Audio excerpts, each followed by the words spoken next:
We are in a very turbulent point in our history. The threat of a global thermonuclear war between the United States and Russia has brought us closer to doomsday than ever before. As the existence of humanity now hangs in the balance, what's needed now more than ever is people standing up and declaring independence from the forces that choose to sink us to our demise. To stand up against the pessimism that reeks in our culture, that plagues the minds of people, that has destroyed our society and our humanity. What's needed now more than ever is to regain the ability to think for ourselves once again. Instead of being divided between two opposing camps, both of which are equally wrong and totally inconsistent with what is really truthful, we seek to go outside those limits and engage in a process of dialogue with various minded people in politics, art, culture, and other subjects. We do not believe in talking to people who share the same points of view as us, but with people that are sincere and have something productive to say on the current state of affairs in the world. And this can be anybody. Today, we declare independence from the torchbearers and break our chains to seek out and find and talk with those who are also unafraid. We declare independence from the tyranny of those who think they can control our thoughts and can force us to choose between what they present to us like shadows in a cave. That's why we are declaring independence.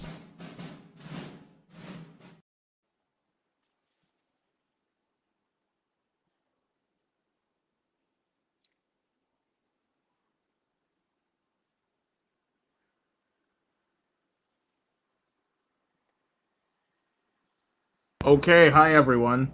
Had to go back up here. I don't know what's been going on, but I've been having problems even just setting this up. Can you hear me okay? Yeah, we can hear you.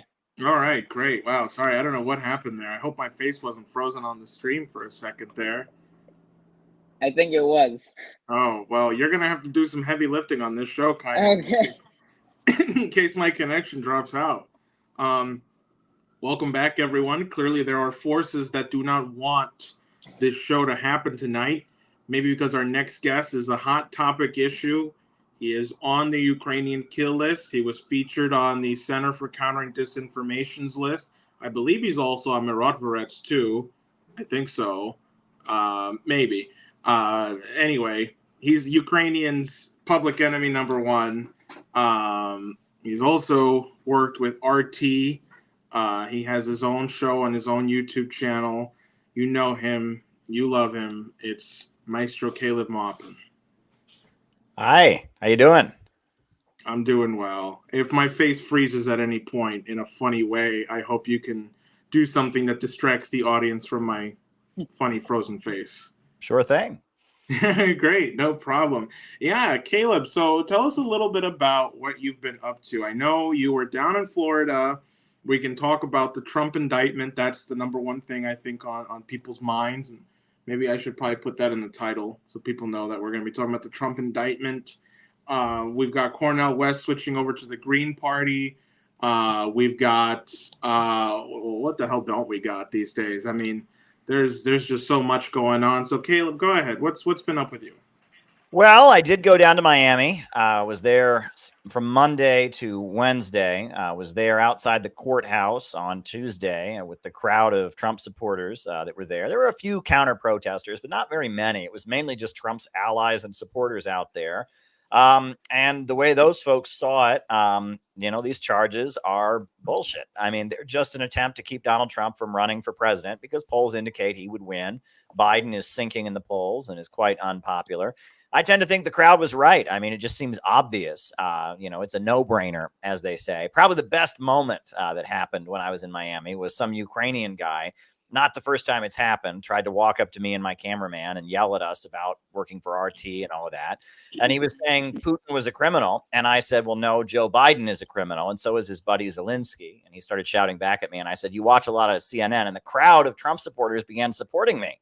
And that was pretty cool to have a crowd of Trumpers kind of defending the RT camera crew. That was pretty neat. And that shows that, people kind of get it. And that the reason they're going after Trump, same reason they went after RT, same reason that they have targeted, the Uhuru movement. They're facing 10 years in prison. They don't want want anyone that will challenge the permanent Washington war lobby. I mean, those folks are determined to march us as close to the edge of World War III as they can, and they can't stand anyone who opposes them, whether it be Donald Trump or black revolutionary activists or anybody. And it's frightening. So what was the how many people were actually there? How many people were actually there? Oh, thousands. By 3 o'clock when the hearing was, I mean, there were people as far as I could see. There was, just crowds and crowds of people. And I understand that the crowd we were at, which was on one end of the building, that wasn't the only crowd. There was another crowd on the other side of the building of many Trump supporters. And it was just a sea of people. A lot of the Miami Cuban folks that support Donald Trump because they don't like Fidel Castro and are conservative and anti-communist, but also just a lot of regular Trump supporters that were there. There was a group called Blacks for Trump. They had T-shirts that said Blacks for Trump, and on the back it said Trumpers are not racist. They were there in big numbers. There was some kind of African-American religious group that organized that. They were there. There were a number of just Trumpers from different parts of the country, people in cowboy hats. It was quite a crowd of people. A lot of Asian Americans that were there. I did have an interesting chat with the Falun Gong guy. That was interesting. I saw, Mr. Falun Gong there, and I did have a chat with him. I sent you the video of that. It was an interesting day. I talked to one woman who I interviewed. I did a live stream when I walked around the crowd. I talked to one woman who had her home raided by the FBI. She didn't go into the Capitol on January 6th, but she had been on Capitol grounds. And she said the FBI came to her house with guns drawn. And she described that in my YouTube live stream. That was pretty intense. It was a lot of people there who are really angry with the Washington establishment. A lot of veterans, a lot of working class folks who are angry at the situation in the United States right now, see Donald Trump as up against the same establishment that has screwed them over. That's what I saw outside the courthouse. Kine, you got any questions for Caleb? Yeah. Well, Caleb, I haven't really paid much attention to the indictments and stuff. I know there's, plenty of indictments, 29 or so cases against him in each state, and I really haven't been able to make sense of it because it just seems so ridiculous and so out of the blue. It's obvious that they're trying to prevent him from participating in the political process, and I know Rachel Maddow, she kind of blew the whistle on this a couple of weeks ago when she said, if he just drops out of the political process, then it's fine. We drop the criminal charges. So can you lay out to me, what are the charges that they're actually trying to go against him, and what is this? Well, there were already the criminal charges in the state of New York that he got hit with a month or so earlier. And those charges are for, falsifying business records, which is generally a misdemeanor, but they upped it to a felony. This is the federal charges that he faces, and it's 37 different counts of mishandling classified government documents. And they're basically alleging that there were boxes of documents, things that Donald Trump took from the White House to his Mar-a-Lago estate, including like personal things, shoes, and, all kinds of things. But some of them were classified and they were at his estate. And they were left, without proper protection. Someone could walk into the estate and see it or whatnot. And that there were classified documents in some of the personal items Trump took from the White House to his Mar-a-Lago estate. That's what they're charging him for. Many people have pointed out that Joe Biden did the exact same thing when he was vice president. When he left the office of vice president, he took things that were, classified with him back to Delaware, to his library, to his storage lockers, to other places. And the allegation, and this is, again, when we talk about lawfare, right, it shows that, if they really want to get anybody, they can. There's a book called 13 Felonies a Day that was published by a libertarian. And it talks about how basically federal prosecutors don't prosecute crimes, they prosecute people. The president will tell the federal prosecutor, go after this guy. And then they'll go through all of his business records. They'll go through all of his tax forms, everything, and they can find something. And in federal court, your chances of not being convicted are quite slim. The conviction rate at trial is something like 95%, maybe even 98%. Most people don't risk going to trial. They make a plea bargain in order to avoid going to trial. So basically, the president has this ability to send the Department of Justice after people that he doesn't like. And it is a threat to people's freedoms. And the Obama administration did this. The Bush administration did this. And it appears that now the Biden administration is doing this. I'm sure it went on to some degree or other under the Trump administration as well. I can't cite a specific example of it, but I'm sure it went on. This is a power that the president of the United States has. You guys are quite familiar with, how it was done to Lyndon LaRouche. Lyndon LaRouche, he was very critical of George Herbert Walker Bush. So as soon as George Herbert Walker Bush became president of the United States, he sent the DOJ to go after Lyndon LaRouche, right? And that it's very political, that the federal prosecutors operate in a very political manner. Now, Tulsi Gabbard and others have spoken up about how this president is taking this to a whole new level. I mean, he's prosecuting the main opponent in the upcoming election. He's charging black activists from St. Petersburg, Florida, and St. Louis, Missouri, with being Russian agents because they had some Zoom calls. Wants to put them in jail for 10 years, saying that's somehow election meddling.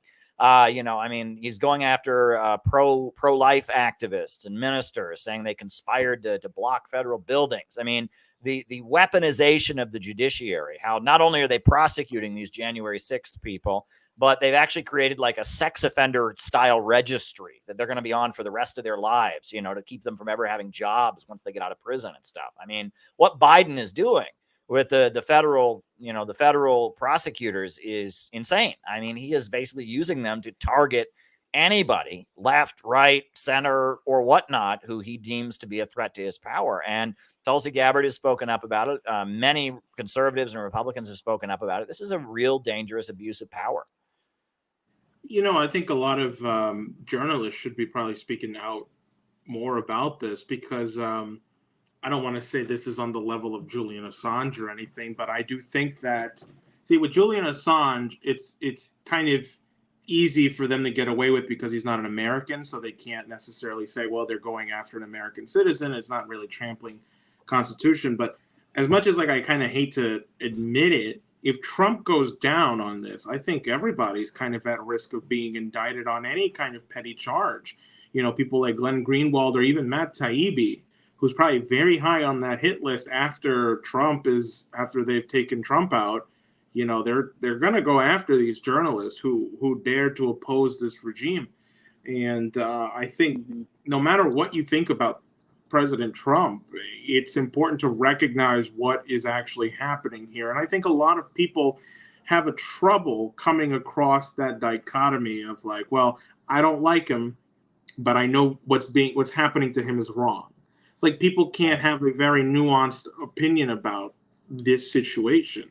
And, how have you kind of reconciled it? I actually don't know where you lie. Are you a Trump supporter? Are you not? Where did you lie on that?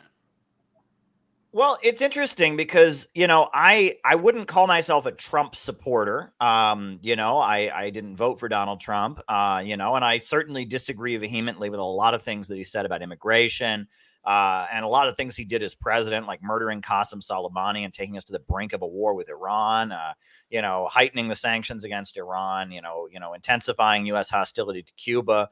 There are a lot of bad things about Donald Trump's presidency. But it's also very clear that the attacks on Trump are coming from a bad place. I mean, it's not that they don't like Trump because of the things that I don't like him about. They don't like him for the good things he did, like make peace and move toward at least trying to make peace with North Korea, de-escalating with Russia to some degree or other, hinting to his base that he was more anti-war. Talking from the presidency, from the White House about the military-industrial complex and how much power they have. Donald Trump came into office representing a lot of the wealthy people in America that are not part of the club.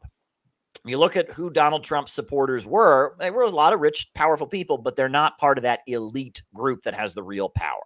They're not a part of that Anglo-American establishment, that Eastern establishment, those ultra monopolists. Donald Trump supporters, you got Betsy DeVos, who was his Secretary of Education, Well, she's wealthy, but where does her money come from? It comes from Amway, from Tupperware parties, and her brother is Eric Prince of Blackwater. You had the family that owns Hobby Lobby, which is, a craft store, a chain of craft stores. It's, they make a lot of money, and they're conservatives. They're against gay marriage and stuff, but they're not part of the club. They're not part of the elite. You got, what is it? The My Pillow guy, My Pillow, you got a lot of wealthy folks, hotel owners, restaurant chain owners, lower level oil companies, but who is Donald Trump up against? The people he was up against were ExxonMobil, BP, Shell, and Chevron, Google, Facebook, Twitter, Microsoft. The people that Trump was up against are these ultra monopolies, these entrenched circles of power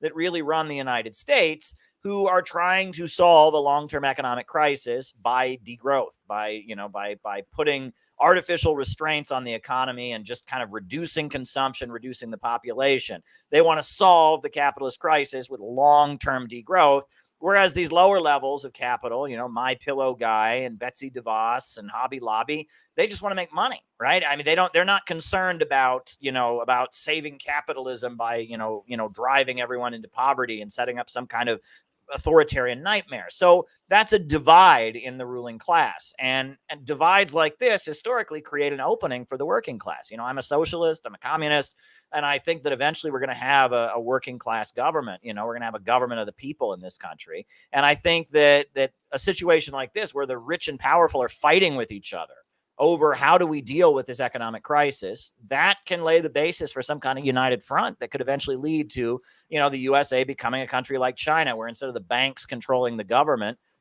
controls the banks and forces them to work in the interests of the people overall. Right. I'd like us to have, some kind of American socialism here and build a better life for the population, raise this country up, rebuild it.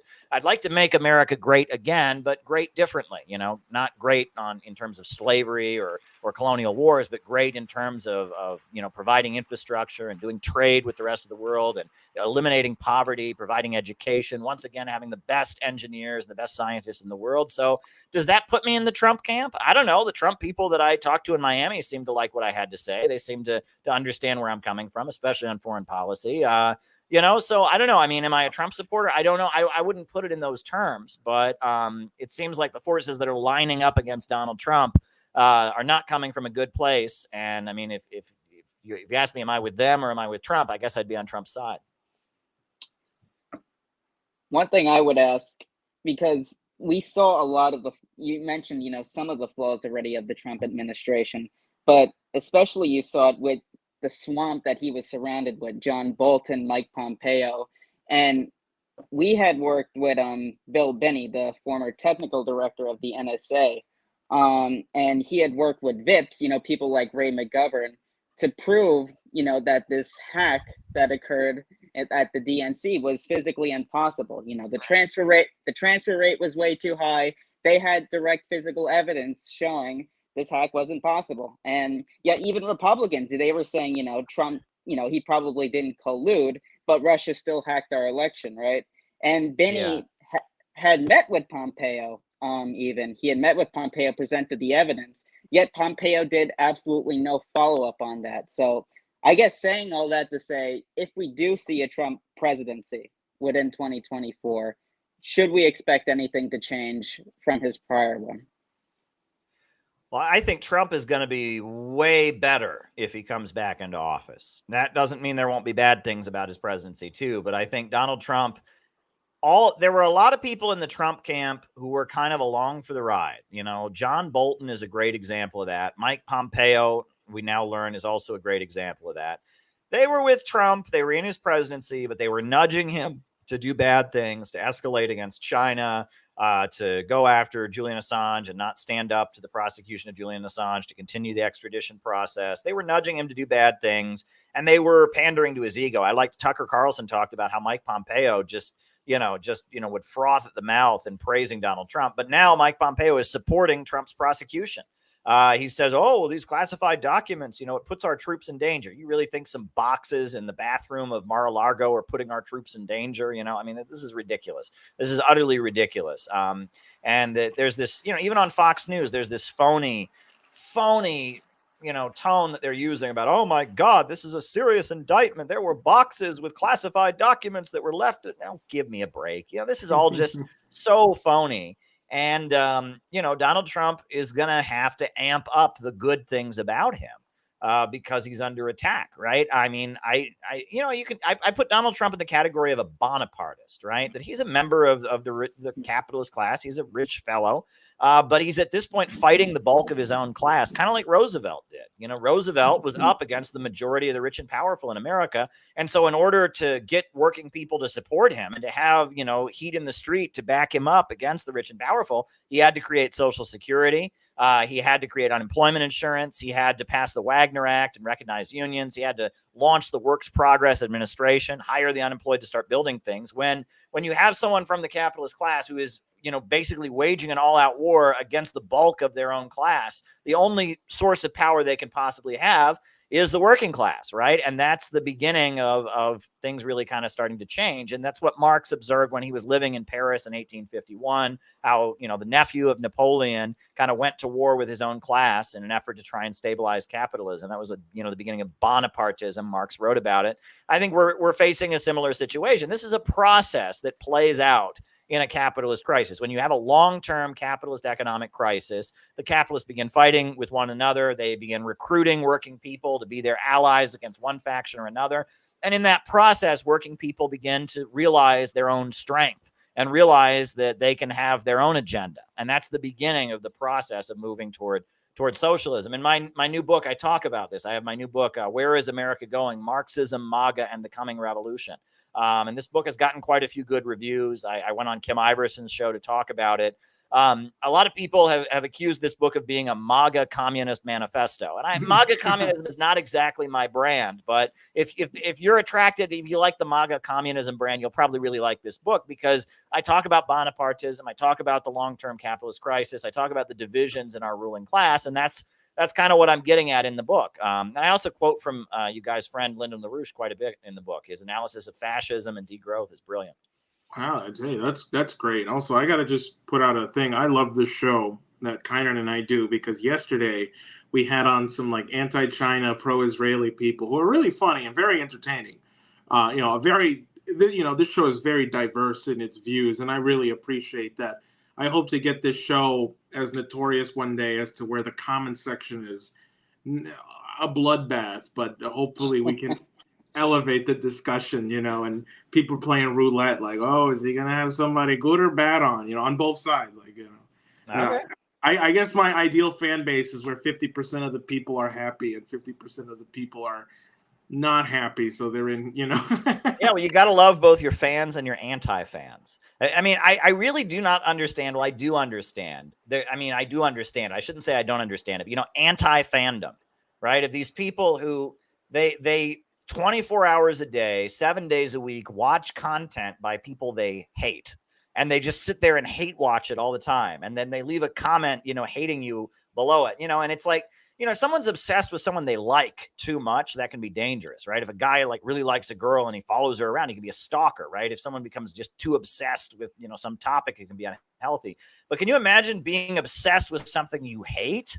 Like, that's just got to be like the worst psychological condition ever. If I don't like something, I just look the other way. I try not to fixate on things I don't like. And one thing I've noticed about social media is a lot of people get into this really dark place of anti-fandom where they just hate watch stuff all day long, and they just, obsess with, who they hate.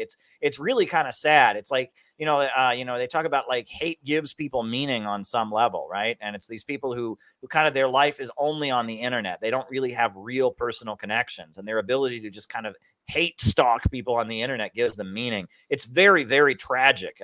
Social media is not good for the brains of young people. If I was the head of the government, I would immediately start assigning people to invent a social media app that would be good for people psychologically, right? Not to make money for corporations, but would actually be engineering people to be smarter, engineering people to have better friendships and better relationships. I would be trying to use government power to design a social media app that would help people, not hurt people. And I would get that app everywhere. And I would just, social media is here to stay. It's not going to go away. You can't, roll back the clock. But right now it's run by people that on the one hand just want to make a lot of money. They don't care about the social impact, and they're just destroying the brains of the next generation. But on top of that, they also have a very, very partisan political agenda. They are pushing this degrowth stuff. They are pushing the low-wage police state. They're pushing war with Russia and China. And so social media is a big disaster. And, Twitter wouldn't exist if it wasn't for the government. Facebook, Google, none of these corporations would exist if it wasn't for the government. The NSA very much created Silicon Valley, and that's like well documented, right? Brzezinski wrote a book called America's Role in the Technotronic Era, where he basically laid out that was a way the USA could beat the Soviet Union, was becoming, the center of the information revolution. And it was American intelligence that created Silicon Valley. So if that's the case, we really ought to have a government that says, look, it's our responsibility to use technology responsibly. Use technology, use the resources of the state to take this new invention, social media, and use it to make people better, not make people worse. You look at the great art throughout history, Beethoven, the music of Beethoven and Bach, the Sistine Chapel, all of that was created. You had governments that felt they had a responsibility to make their people better. So they found artists and they commissioned them to make great works of art because the idea was it would make the population better, make them smarter, make them more effective, make them more productive, help them understand and wrangle with bigger questions. And now we have this notion of, the market, which is just at this point, just let everything, whatever will make the most money for a corporation. We have that. And then on top of that, we've got some sinister social engineering going on. It's all leading to just a cultural collapse that is not good. I talk about how gross has taken the place of everything, right? Instead of coming up with really funny jokes that make you laugh, most comedy now just grosses you out, makes you want to throw up. It just, it's gross, right? And instead of coming up with a very scary, like Edgar Allan Poe story that has you on the edge of your seat, they just show you Saw with blood and gore, and it's gross, and they just grossed you out, right? Action. Instead of coming up with a really exciting plot that's got you on the edge of your seat, what's going to happen? They just, shock you with some violence, right?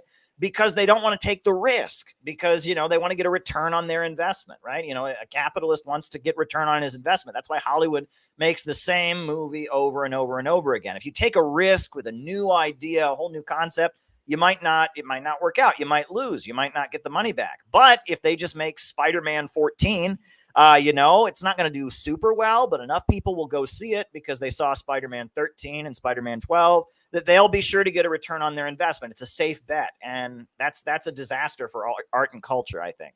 Well, yeah, I think the series fell off after Spider-Man 9, but go on, kind.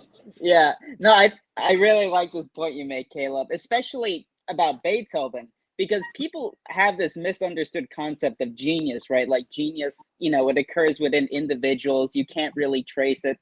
There's no cause for it.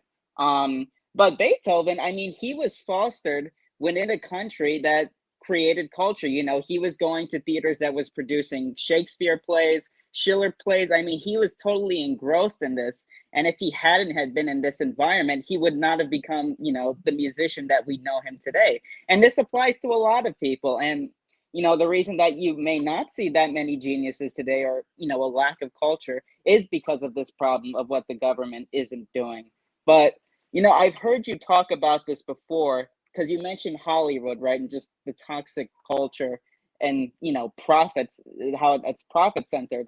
But the Soviet Union, you had pretty great musicians that came out of that culture, Shostakovich, and Rachmaninoff and others. And I'm thinking also about the Congress for Cultural Freedom, which, because of, the CIA had purposely created that against, to be used against the Soviet Union, and promoting all this postmodernist modern crap, it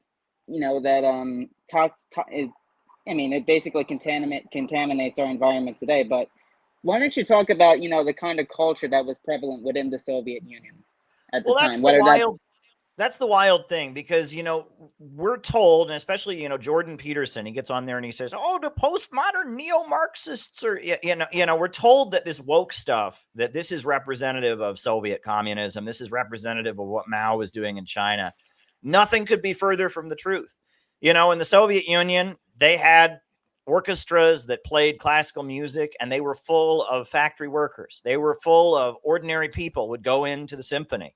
And the Soviet Union made a really big point of promoting the arts, whether it was, the music of Shostakovich.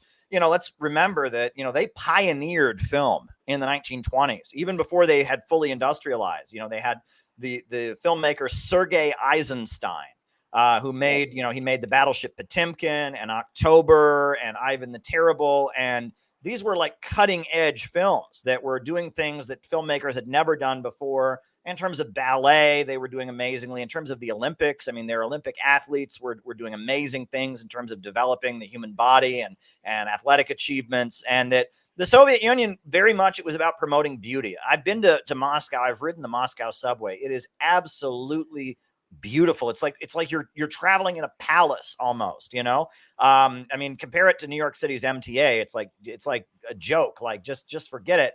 And that, that the Soviet Union, they really did believe that average people could be inspired to create beautiful art, and that average people, working class people, had a right to have beauty and culture in their lives. That was part of their belief, and it fit in with Marxism. And that the Congress for Cultural Freedom program, it started, and it's a wild story, until Trump left office. There was actually an article on the CIA website about the Congress for Cultural Freedom. Now, Biden took office and they took it down, but you can still get it on the Wayback Machine, and I quote it all the time.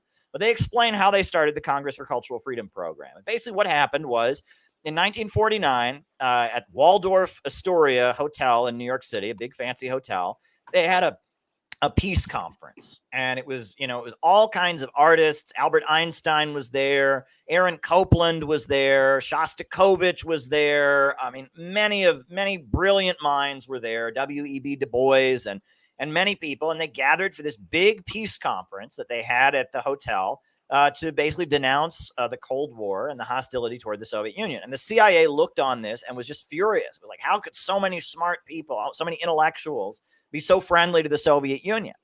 So then the CIA set up a program to covertly fund intellectuals who were against the Soviet Union. And they created Partisan Review magazine in the United States, and they created Der Monat magazine in Germany and Encounter magazine in Britain.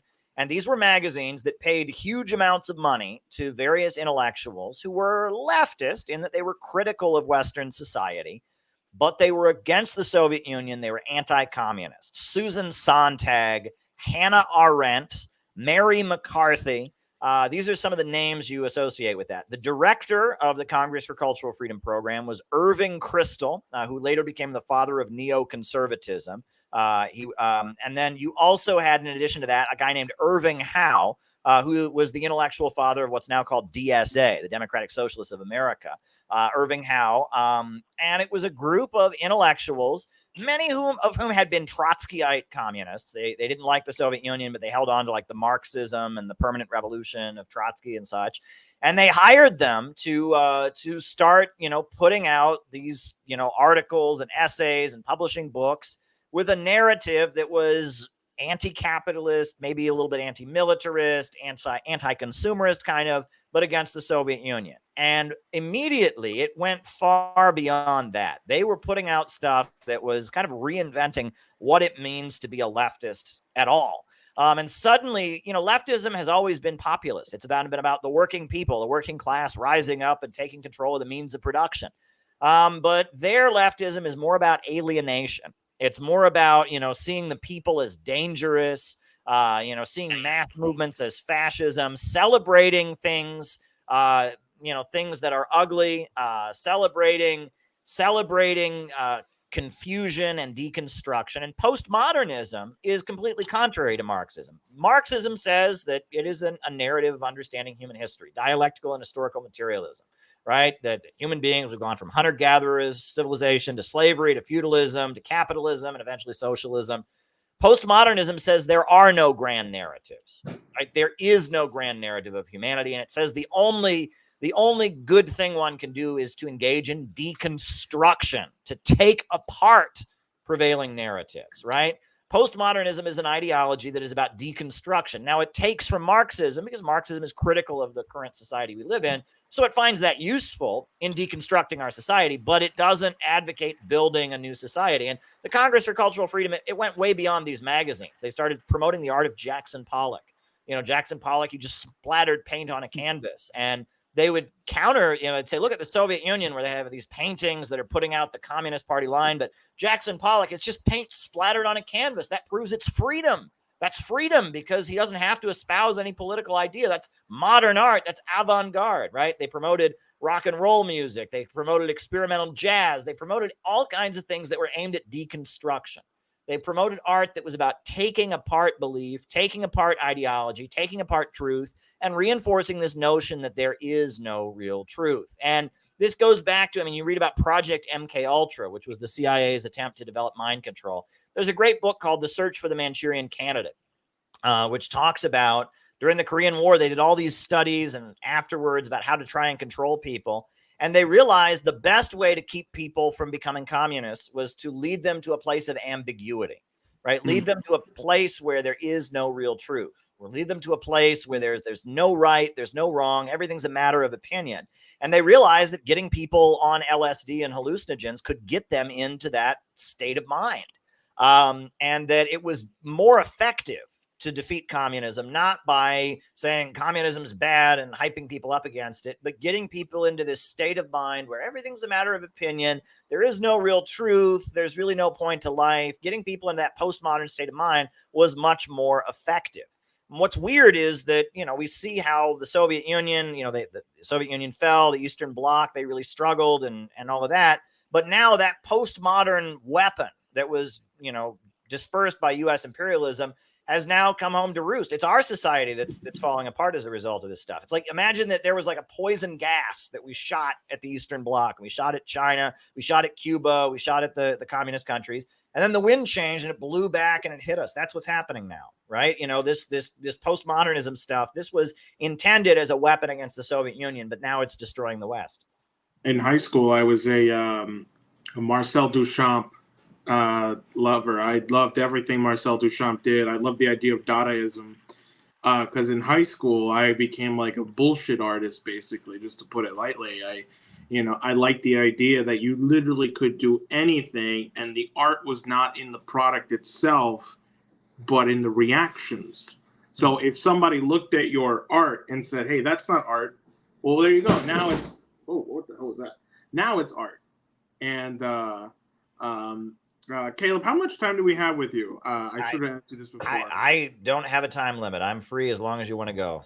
Beautiful. I want to do a plug for our Patreon here. Kynan, is that okay? Yeah, go ahead. Okay, beautiful. So, Caleb, you're actually going to enjoy this too.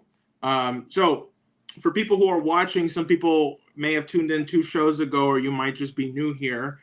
Kynan and I have pledged to do 2 produced videos a month. We're kind of running behind on this one. But what we are doing an expose on Victoria Nuland. And so for our streams, we are going to show the first 3 minutes of our new mini doc on exposing Victoria Nuland. Now, what can you really say about Victoria Nuland that hasn't been said before? A lot, actually. What we've done is we've dug into her past, specifically her childhood, and a boarding school that she went to called Choate Rosemary Hall. Now, there are certain words we can't say here that will trigger a child content warning, and I can't show that section of the video here either. But there was a lot of schmeckschmol. Oh, I think my mom got locked out of the room. Kynan, take it over. I'll be right back. Okay. Well, one thing that we had discovered with Nuland's mother was that she was actually bipolar, and her father, as a result of this, terrible marriage, he had actually married her after only 6 weeks, and their marriage just fell apart. And as a result, he was actually put into a psychiatric institute because he had become totally depressed from this. And thankfully he was cured, and he became this professor at where did he teach? Sherwin? Yale. Jose? Yale. Yeah, he taught at Yale. But the thing that helped him get out was electroshock therapy. Wow. So yeah, it's crazy. I mean, imagine Victoria, you're like 12 or 13, just going through this kind of thing. What does that do to a person? So we've kind of dug into that. And Yes, Jose? that's right. Yeah, and what we have. Oh, did you talk about the bipolar mother? I did, yeah. Yeah, you talked about bipolar mom. Let's see here if I can pull it up. If I can remember where the hell I saved it. Here we go. Intro and childhood section. Yeah. So, all right, let's see here. I'm going to pause it. Okay, so we're going to show just the first 3 minutes or so. There's a whole section that I cannot show you, or else this live stream will become age restricted. I think this is why our last stream got age restricted. It could also be because we called Victoria Nuland a bipolar B word. So anyway, let's show the first 3 minutes here with the intro. And this video is going to come out sometime within the next few days. We have an interview with, or I hope we still do, have an interview with a psychotherapist tomorrow. And then we're going to kind of edit that in. And yes, the making of a psychopath, that's exactly right. So if you want early access to the complete video, you have to sign up on our Patreon. You get it early. I haven't decided how much early. It's like a pre-release. I believe these things need to be public for posterity. At the same time, I get hungry sometimes, and I need to feed myself. So here we go. Beware, beware. For where she goes, death and destruction are sure to follow. If you see her come to your country, run for the hills. Beware. She is the White Death, the Yellow Plague. She is a Karen. 70 dead and counting. So we have to maintain UN principles of international law. And, fuck the EU. That protect the sovereignty and territorial integrity of every single country, notably including Ukraine. And U.S. advisors serve in almost a dozen Ukrainian ministries and localities. How does Jabba the Hutt over here get to decide what happens in Ukraine? Who exactly is this person? In this first video of many, we begin a series called Unmasking the Deep State, starting with our favorite Undersecretary of State, Victoria Nuland. You can find sections of the video highlighted for you at the bottom should you like to skip to certain parts. But for now, let's begin from the beginning, her childhood. Chapter 1. Young Victoria Nuland. Victoria was born on July 1st, 1961 in New York City. Her mother, a gifted pianist. Her father, Sherwin Nuland, descendant of Eastern European Jewish immigrants, was a revered surgeon who taught bioethics, medicine, and the history of medicine at Yale. Now, this is how he recounts meeting his first wife. When I took one look at her, and I just decided that's the person I'm going to marry. And I convinced her in 6 weeks to marry me, and so we were engaged for another 6 weeks, then we got married. It was love at first sight. He had just become chief resident at Yale, at 29 years old, but things would then take a turn for the worst. What I didn't know at that time was that she was bipolar. I didn't know that either. And for the next years, she would become depressed for 6 months, and when April came, she'd suddenly, within days, become manic. And we had some really bad times, but we did have 2 perfectly wonderful children. Sherwin Nuland would describe his marriage to Victoria's mother in a TED Talk given in 2001, saying, In the 1960s, in a marriage, to use the word bad would be perhaps the understatement of the year. It was dreadful. As things got worse, as we really began to hate each other, I became progressively depressed over a period of a couple of years, trying to save this marriage, which was inevitably not to be saved. As her father admits, this was severely deteriorating his mental health. The constant fights, resentment, and hate between the two was weighing too much on Sherwin. All the while, he's still having to prepare for surgeries that can take up to 12 to 18 hours to complete. He goes on to elaborate this more. Oh, my major surgical cases, I was scheduling them for 1 o'clock in the afternoon because I couldn't get out of bed before about 11 o'clock. Anybody who's been depressed here knows what that's like. I couldn't even pull the covers off myself. All of this would finally culminate when Sherwin had to be checked into a mental ward at his university, and he would stay there for 13 months. It would be an understatement to say Victoria Nuland had a difficult childhood. A bipolar mother, a depressed father, fighting every day, hatred, resentment. But there's more. Victoria Nuland attended the prestigious boarding school known as... And there certainly is more, and this whole section I cannot show you because it deals with Schmeckschmol or Schnault. I hope people can figure out the context of what I'm trying to say. Now, there is no direct evidence that she ever came in contact with the Schmeckschmol or Schnault, but there is evidence that of the 12 staff who were there that have substantiated claims of what I was just talking about, 5 of them were at the school between 75 and 79 where she was in attendance. Not only is this school any kind of high school, it's a boarding school where Kennedy, John F. Kennedy and his older brother were alumnus there. And number of directors you see today, number of poets, presidents of colleges, editors for the New York Times, all went to this is an upper elite school. It goes back a little bit to what we were talking about with the CFC and recruitment. And so there's an epidemic going on of State Department serial killers who are having kids who are more psychopathic than their parents. And so if you want this to support us in making this, patreon.com/declaring independence. It'll be in the YouTube chat. It's also in the description of this video. Declaring independence. With that said, our ad break is over. So we can go back to talking about the Congress for Cultural Freedom. There you go. Let's pretend like that ad break is over. Kynan, go ahead. Well, don't you want to say something?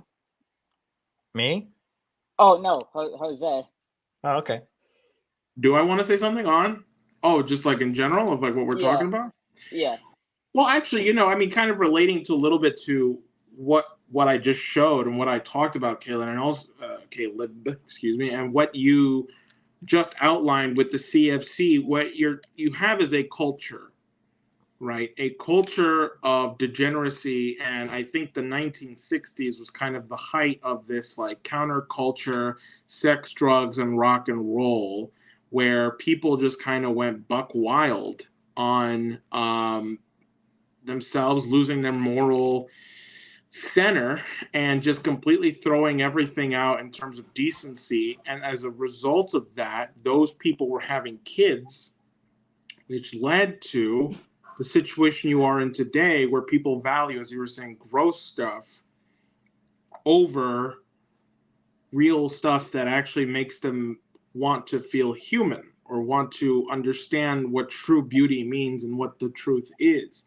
And you were talking about how a lot of these things are about taking people into a sort of ambiguity, teaching them that there is no real definite truth. And I think a lot of that actually begun in school. I mean, I gave a little kind of like background where I said I was a Marcel Duchamp. I was a Dadaist in high school. I was definitely, brainwashed in high school. My art teacher would like completely like go after, people who painted stuff like this, and said, the Renaissance was okay, but we are in a different era today. And I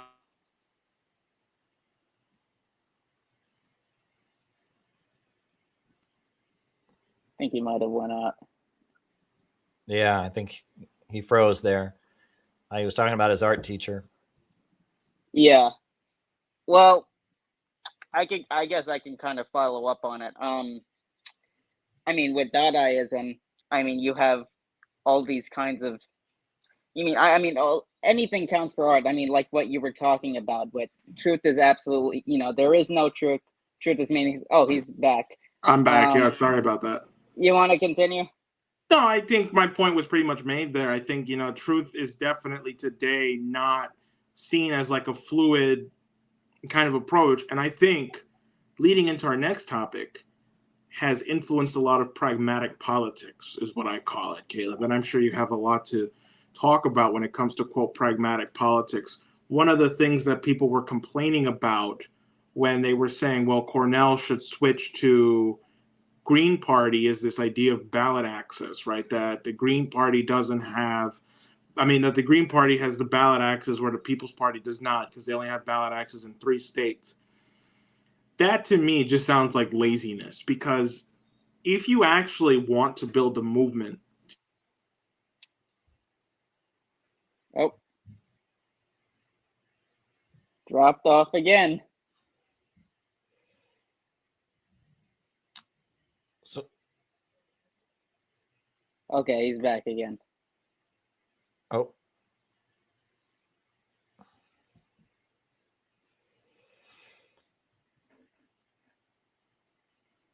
And now he's gone again. Yeah. Well, I can start answering his question. Yeah, why don't you go ahead? Well, first of all, I love the People's Party. My organization, the Center for Political Innovation, we don't endorse any candidate. Do you want to finish your question, Jose? Yes. Sorry. I don't know what the hell's going on tonight. This was happening to me before, so I guess it's happening to you now. I don't know what the hell's going on. Or maybe I do. Maybe this conversation and everything is getting too deep. But basically the idea that, if you want to build a movement from scratch, are we... Wow. Wow, that really... Yeah, it's bizarre. Yeah, that they just don't want this question to get out. They don't want Jose to get his question out. Yeah, I know. It's such an important question. You want to just go ahead and respond? Well, look, I'll say this, which is, the Center for Political Innovation, CPI, we do not endorse any candidate. We are nonpartisan. There are people in our organization from different political perspectives, people who voted for Trump, people who really like RFK, people who really like different, candidates. But I will say that the People's Party and CPI are good friends with each other. Nick Brana has spoken at multiple CPI events, and we were co-sponsors along with the People's Party of the Rage Against the War Machine demonstration that happened in Washington, D.C. And I think the People's Party is tremendous, and I think Nick Brana is a great person, and that his dedication to building that organization is absolutely astounding. He's a very hardworking and dedicated person who has worked very, very hard and endured a lot of very personal smears and attacks for doing what he's doing. And he worked really, really hard to get Cornel West to run, to push for Cornel West to run. And he was, very happy when Cornel West announced his candidacy for the People's Party. And I'm glad Cornel West is running. It's good that there'll be someone who will challenge the Biden administration. It's good that there will be other voices out there. I will say I don't have as good feelings about the Green Party. Not that there aren't good people there, et cetera, but the Green Party, I don't feel as good about as I feel about the People's Party. And I'm disappointed to see this move, but I don't know what'll happen. I'm not, Cornel West's campaign just began. I understand tomorrow he's going to talk to my friend Pasta from the Convo Couch show. That's going to be pretty awesome. And, I'm not going to jump the gun or whatever, but I will say that the reason the People's Party is smeared and the reason that that Nick Brana has himself been smeared is because of their anti-war stance, because they organize big events like the Rage Against the War Machine rally, because they didn't go along with the lockdowns the same way most of the left did. They're targeted for political reasons, and that's obvious. The Democratic Party, they're masters of this, and that. The other thing I will say this to Cornel, not that he cares what I think, but, whenever you give an inch to the smear artists, they take a mile. And it's, you don't gain anything. When they smell blood, when they smell fear, it only makes it worse. The best thing to do when they're targeting you with their smears is just keep doing what you're doing and do it louder and more intensely. Look at Donald Trump. That's the way Donald Trump has gotten the way he's going. Donald Trump doesn't dance around. When they accuse Donald Trump of something, he doesn't go, "Oh, I'm sorry," and do exactly what the accusers want. No, when Donald Trump gets accused of something, he says, "Yeah, and what's your problem?" And he does exactly what, and you'll notice that Donald Trump comes out ahead because he looks stronger. And that, you know, if Cornel West is indeed giving in to the, you know, the hate directed towards the People's Party, the smears directed to them on social media, if he thinks he's going to somehow stop it by moving to the Green Party ticket, he's wrong. Because now they've seen, oh, look, we can make Cornel change his party affiliation. What else can we make him do? That's what they're thinking right now, right? And that's, you know, the bully loves to smell fear. And so you just never give fear to the bully. You know what I'm saying? Yeah. Caleb, can you guys hear me? We can hear you. Yeah, we can hear you. All right, I know you can't see me. I think my webcam's the problem. Okay. So I'm going to go audio only for just a second, really just to finish my point. Yeah. If the issue is ballot access and people would say go to Green Party because they have more ballot access, I think the issue with that is pure laziness. And here's what I mean by that. People want stuff that's easy, right? And I think what that does is it muzzles a campaign. I remember working on Diane Sayre's campaign that every single person who went out there to petition put their blood, sweat, and tears into it, okay? I mean, it was grueling, but it was rewarding. People all volunteered. Some people had like little fees paid, maybe, you know, transportation. We weren't paying people full time. Mm-hmm. Why is it the case that we were the only people, the LaRouche people were the only people to actually get on the ballot in New York State when the Green Party could not, the Libertarian Party could not, and not even Lee Zeldin, okay, who was the Republican candidate for governorship, could not get on the statewide ballot. See, I actually like the idea that People's Party, what they wanted to do was get a movement going, a real movement going in every state where you recruit people to get on the ballot. It is hard work, but if you do that, what you have is you have seasoned organizers, you have people who know the games, you have people who learn to communicate with other voting people to actually then really start a movement. Because when you go from only 3 states of ballot access to damn near almost all 50, you wow a lot of people.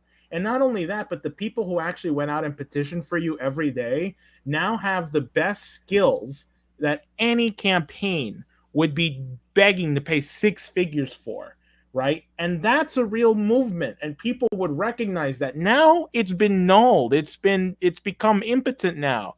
What work does the Green Party need to do? See, because when you have a real concrete goal of, listen, we need to get on 50 state ballots right now, we need everybody's help. Because if you want a real third-party candidate, you're going to have to build it. This is not going to come easy. That's how you take people out of their precious little echo chambers. You put them on the damn streets. Now what? Now you just have a movement where people are going to go out into the street. Maybe they'll hand out a leaflet for Cornel. Maybe they won't. Maybe they'll just share something on Twitter. And it will be nowhere near as powerful as people actually being out there trying to get on the ballot. So that's, why I was talking about, would Diane Sayre consider running as the People's Party candidate? Maybe we can have Ron and ask about that. But that's why I was so upset about this move. And I just think that a lot of the people who are complaining and moaning would never step outside of their home to have worked with the People's Party to get Cornel on the ballot. And they didn't want to. And all their followers and all their listeners, they just neutered them, completely neutered them. And they took away the idea of hard work. Oh, now it's easy. He's on the ballot. Now we just got to, be more popular than the other candidates. So, yeah. Yeah. Well, I will also add that, that a lot of the so-called left, the so-called socialist and communist groups are just completely controlled by the Democratic Party. Even though they may run candidates against the Democratic Party in the elections, they're still controlled by the Democratic Party. They protest around the issues that CNN is highlighting that day. They praise this idea that the Republicans are the main danger and that Donald Trump is a fascist and that everything must be done to defeat Donald Trump. They focus on cultural issues like the transgender thing or abortion or whatever, rather than economic issues. And that a lot of the so-called left is just controlled. And that they are controlled in order to just kind of be a useful a useful vehicle for the Democrats when the Democrats need it. When the Democrats feel a need, I feel like DSA is almost like the winter coat of the Democratic Party. They keep it in the closet most of the time, and you wouldn't ever know it exists. But then when situations get intense, they take it out again when it gets too cold or whatever. And then DSA comes out, and all of a sudden they're doing stuff again. And they're just completely controlled opposition, right? That's really what they are. And they're useful to the Democratic Party in fighting the Republicans and getting some energy going when they need to get some different kind of energy going. And that if you're going to really challenge Joe Biden, the left is going to condemn you, right? If Cornel West is going to run a real campaign that is really going to challenge Joe Biden for the presidency, right, then the left is going to come out against him. They're going to come out swinging against him, and they will call him a fascist. And they were already, MSNBC already called him right wing, and they'll attack him on a personal level. And that's to be expected, right? The left that is controlled by the Democratic Party, the so-called socialist and communist left that is a wing of the Democratic Party, the AOC left, they are very much under the control of the Democratic Party, and you will not please them. And so this idea of like, oh, well, the People's Party has been smeared a lot on the internet, but if I just switch to the Green Party, no, it doesn't work that way. They're still going to attack you unless you want to run a non-serious campaign, and then they might tolerate you. You can't please those folks. I wish people would understand that. I've spent my entire adult life around these different communist organizations. I've worked quite intimately, and I've seen how they operate internally. And I'm just telling you that that the Democratic Party, and they have a lot of control there. And if you go up against the Democratic Party, these people will oppose you. And that a lot of people have it in their heads that it's a game. If they say the right things or associate with the right people or don't shake hands with this person or whatever, they'll avoid being canceled. No, you'll avoid being canceled if you talk their line. And if you don't, they will find anything to cancel you with. And I wish people could just understand that. And anybody who's any good gets canceled, right? I almost don't even want to talk to somebody that haven't been canceled yet. Some new social media personality comes along and they're just being treated great and being pumped by all the mainstream voices. They're probably up to no good if they haven't been canceled yet. If people aren't calling them a fascist and a white supremacist and a neo-Nazi pedophile, they probably haven't done anything good yet. And that's the way you should look at it. So there you go. Yeah. I would just add to that. That I think Jose, you're totally right that the Rage Against the War Machine rally was really what really provoked this attack against Nick, because you saw all kinds of people getting together, libertarians, communists, people that you would never think would talk to one another. They actually gathered in this forum to protest against nuclear war and building a coalition to fight against that. And I mean, that's what we're really involved in, So if people, if you don't fit people's purity tests, and they decide to smear you because of that, that's tragic, considering the situation that we're in now. So I would say people really have to take things seriously, stop being impotent, and actually consider the situation as it is, and that's a lot. That's one of the reasons why Scott Ritter was forbidden from participating in that rally, so. Yeah, all the attacks on it just ended as soon as Scott Ritter wasn't there. They just stopped. I mean, you get the joke, obviously. Sarcasm. Right. Right. Yeah, right. Exactly. No, it's like but see, that's the thing. You cannot please these people. Mm-hmm. There was somebody who put out an article. I think it was this woman named Jacqueline Lukeman or something from Black Agenda Radio. What she said: we're exaggerating the danger of nuclear war, or that even if there is a real danger for nuclear war, I would not work with these people because nuclear war is not a reason to be racist. I was like, what? And that's the other kind of crux and the tragedy about this, Caleb. I think what you do so well is that you have no problem talking with anybody you completely diametrically oppose in terms of political ideology. But there are some people on the so-called left, and I see this in people who denounce other leftists, right? Who say, no, those leftists suck. We need to build a coalition. Those same leftists out here refuse to talk to anybody who doesn't even fit their purity tests, right? And what it does is it creates this very toxic culture where even disagreeing slightly on something you can't even do that because you're so afraid to not be popular within them anymore. You're afraid that, you might say something that might get you kicked out of the cool kids club, right? And it's people need to kind of get out of that, because that's what's going to end us. That's what's going to kill us all. I mean, this is what Kynan was talking about with the issue of tragedy. We can talk about the spooks. We could talk about the CIA and the FBI and their role in sabotaging this. But at the end of the day, what they're preying on and what they're manipulating are your faults or are your weaknesses. So really, the issue is not the outside force that's trying to manipulate you. It's you. That's the whole point of Shakespeare. And that's also why they don't want you to know about classical education. Because if you read Hamlet or any of the tragedies, Romeo and Juliet, it's that these people can't get out of themselves to see why they will inevitably fail, and why people like Othello can be manipulated by people like Iago, right? Iago, yes, he definitely played a terrible role in Othello's downfall, but Othello was too proud. His ego got in the way too much, and Iago preyed on that. And that is, I think, something that everyone needs to reflect on. What they say, pride goeth before the fall. Pride Yeah, cometh well, before the fall, yeah. Yeah, no, I had an uncle who was a theater professor. He was kind of my hero when I was a kid. He died when I was 11. I saw a lot of Shakespeare when I was a kid. And I really am, I think that was a really good thing on my parents' part, that I had the opportunity to learn Shakespeare like I did. And, I think about Hamlet, and, the issue of Hamlet is Hamlet knows what he needs to do, but he just doesn't have the strength to do it, right? He can't get his shit together to actually go and claim the crown that is his.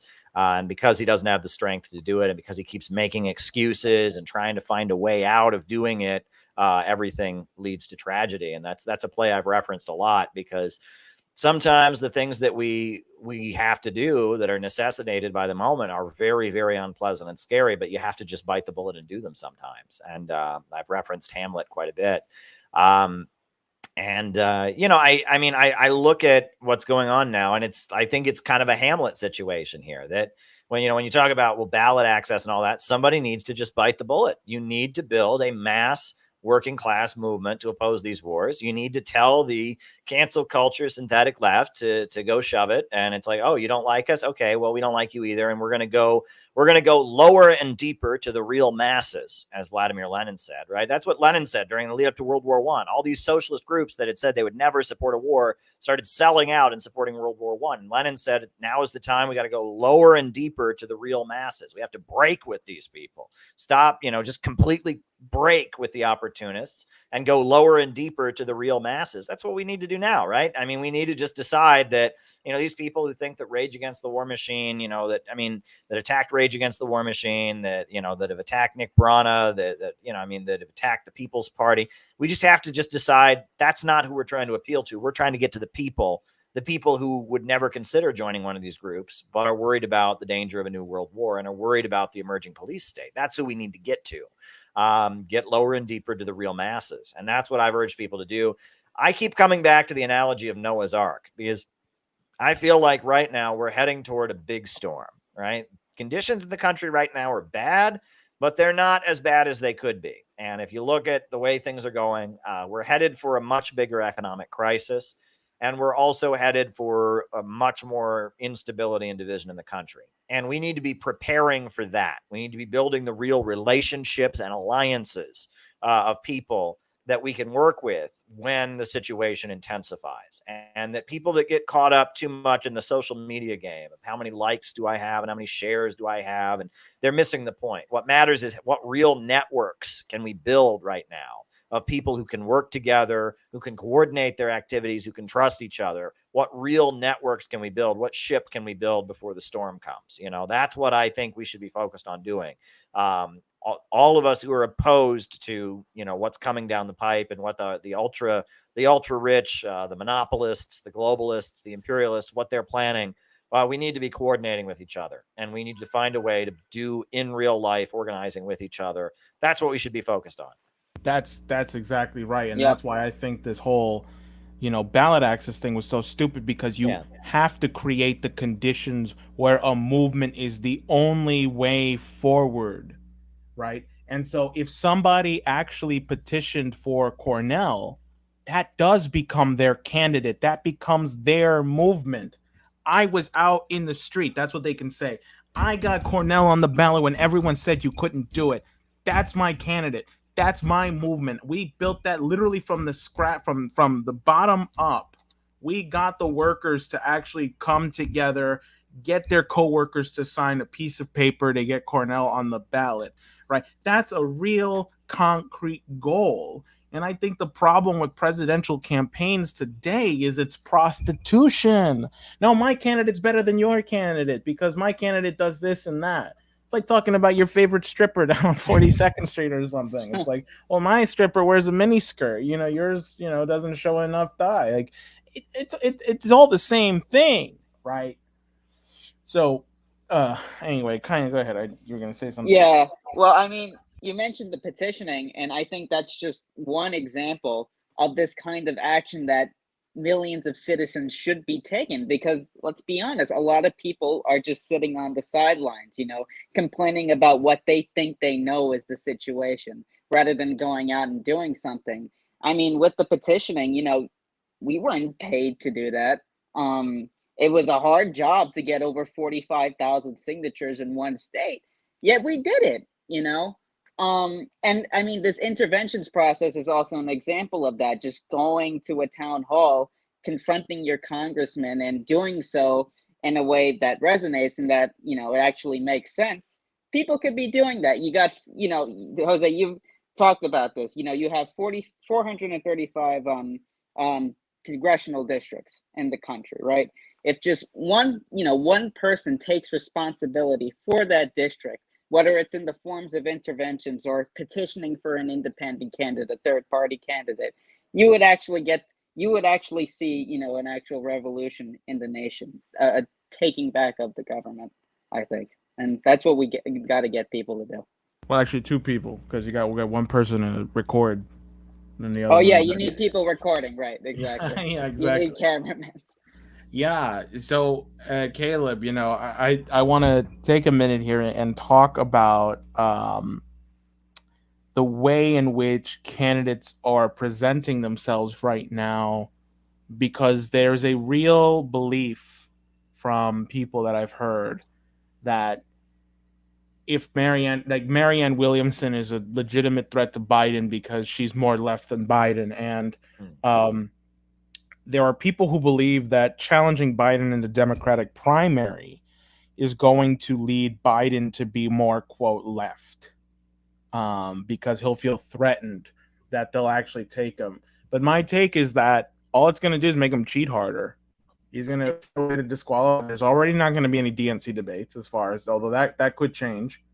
So, I mean, they've already canceled the primary. There will be no primary, right? What do you mean? I mean, there's not going to be any debates. It looks like Biden's going to be the candidate, and even though the majority of Democrats do not want Biden to run, they are still not only proclaiming that Biden will be the candidate, basically, and they've canceled the debates. But on top of that, they're treating RFK and Marianne Williamson as if they're fringe and irrelevant and not serious candidates. They're accusing Cornel West of being right wing because he's running against him, and that they're already basically, you saw the Jacobin piece, and I mean they're basically declaring Biden or bust, even though Biden is so wildly unpopular. And I mean, I'm wondering if this upcoming election, I mean, I'm hoping, I mean, I don't know if I should be hoping, but I'm expecting that they have something up their sleeve, because if not, this is going to be an election that's going to be an embarrassment to this country. It'll be Trump, indicted and imprisoned and can't run. It'll be the DNC just kind of picking Biden by default because the other candidates just get ignored and there's no debates and it's just kind of no real primary. And Biden wins by default, even though he's wildly unpopular. And then we're stuck with that until he has a heart attack and Kamala Harris becomes our president. You know, I mean, this is really an embarrassing moment. I mean, the USA is not a democracy in this case. I mean, if any other country had a situation like this, the USA would declare it a dictatorship. You know, I mean, in Venezuela, they call Venezuela a dictatorship when they have open elections and ballots and all kinds of things. They call it that because the government, you know, media will promote a certain candidate or something like that. I mean, this is like nothing we've ever seen before. And what they did with Hunter Biden's laptop and how they covered that story up, and the intelligence community was covering that up in the last election, wouldn't let that become a story. And now weaponizing the judiciary. I mean, it looks like we're not going to have a real election in 2024. And that should be a state of national outrage. The whole point of America is supposed to be that we have elections. We have fair elections. We get to elect our leaders. And it looks to me like we're not going to have a real election. And that to me, that says like the death of American democracy. And it makes me feel like there's going to be widespread demoralization among the population. But there's also possibly going to be people turning to other mechanisms. You know, there's going to be more events like January 6th and, you know, people going out and doing things that are reckless and rowdy because they feel like the elections don't represent them. And that's not going to be good for the country either. I mean, this is not a good situation. I feel like, you know, maybe maybe they have like another Obama up their sleeve, somebody that's super charismatic that they'll roll out there to be our new candidate. But I feel like they don't. I feel like they don't even know what they're doing at this point. And I also feel like, you know, I wrote a book about Kamala Harris.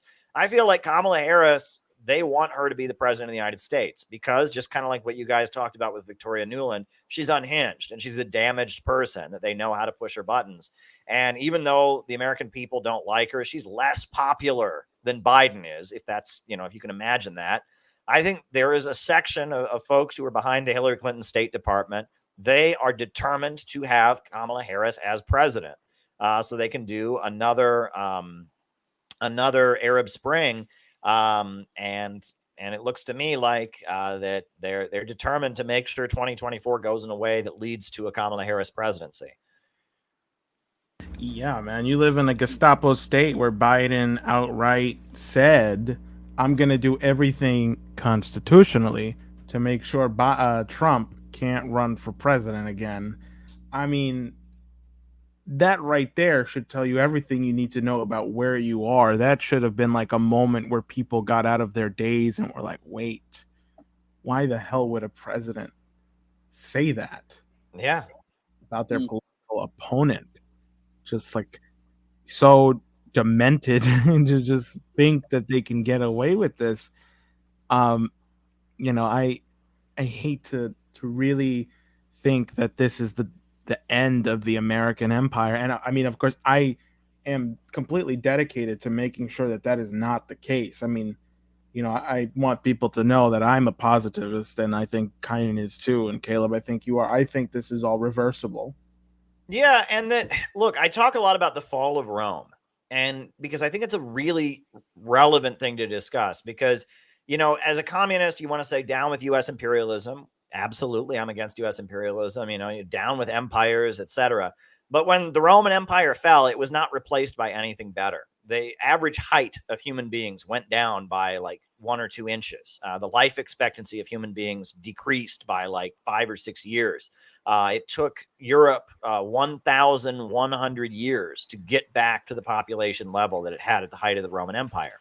The Roman Empire was bad, no question about it. But what replaced the Roman Empire was worse than the Roman Empire. That it was replaced by a great historical regression, massive depopulation, etc. And that many people have it in their heads that like America is an evil empire. True. That America is full of racism and militarism and oppression. True. But if you just tear it down, burn it down, whatever, you don't get something better. And I don't understand why people can't wrap their minds around this, right? That if the USA were to go the way of the Roman Empire, it's very likely we would get a situation where, as much as I don't like the United States, I really like the electricity working. I really like, the water coming out of the faucet when I turn it on. If you live in a society that's collapsing, that doesn't happen. Talk to anyone who lived through the fall of the Soviet Union. There were cities in Ukraine during that period that only had electricity for 3 or 4 hours a day, right? Cities where the water treatment facilities fell apart, where, there were people starving on the streets. Like, you don't want to live through a societal collapse. right? What we want is the United States to start moving in a different direction, to get off the road it's on and start moving in a better direction, get on a better road, moving towards something higher, something more moral. And that is something that is deeply built into the American spirit, right? You know, the Second Great Awakening, which was a mass religious movement that came before the U.S. Civil War. It was the population waking up to the fact that slavery was taking the United States in a very bad direction. It was holding back our economic development. It was keeping the country as just kind of an outpost of the British Empire. And so all across the Midwest and New England and different places, you had tent revival meetings of these pastors pushing the idea of you can repent and you can get right with God. And, you know, the big song that was kind of the anthem of the Second Great Awakening is still with us. It's called Amazing Grace. And Amazing Grace, it was a hymn that was written by a slave holder, a slave trader. And he was on his way to Africa. And he, went to Africa. He got some African people. He was bringing them back to the United States to sell them as slaves. But a storm came over the ship, and he feared for his life. And he prayed to God. And it became clear to him that slavery was wrong. And so when the storm ended, and the next morning when the sun came up, he turned the boat around and he took the African people back to Africa. And he came back to the United States born again and opposed to slavery and dedicated his life to being an abolitionist. And he wrote that song, Amazing Grace. And that song was a big part of the American culture, because in the lead up to Abraham Lincoln and the Civil War, there was a mass feeling in society that we got to get off the road we're on. We got to turn the ship around, because if we don't, we're headed in a dangerous, dangerous direction. And that's very American. We believe in repentance in America. We believe in the idea that you can turn things around. And that's what we want for America. We don't want America to just fall apart, because that's what will happen if we continue on this road. We want America to turn around. We want America to start moving in a good direction. And that's going to require a great awakening, a great cultural awakening of people doing what you described, going out, being on the street, doing things like getting candidates on the ballot, doing things like doing the hard work of building a real movement. We need an awakening to challenge what the Silicon Valley fascists and the tech monopolies are forcing on us. And I think that is something that we can find within our heritage, within our culture. It's a very American thing.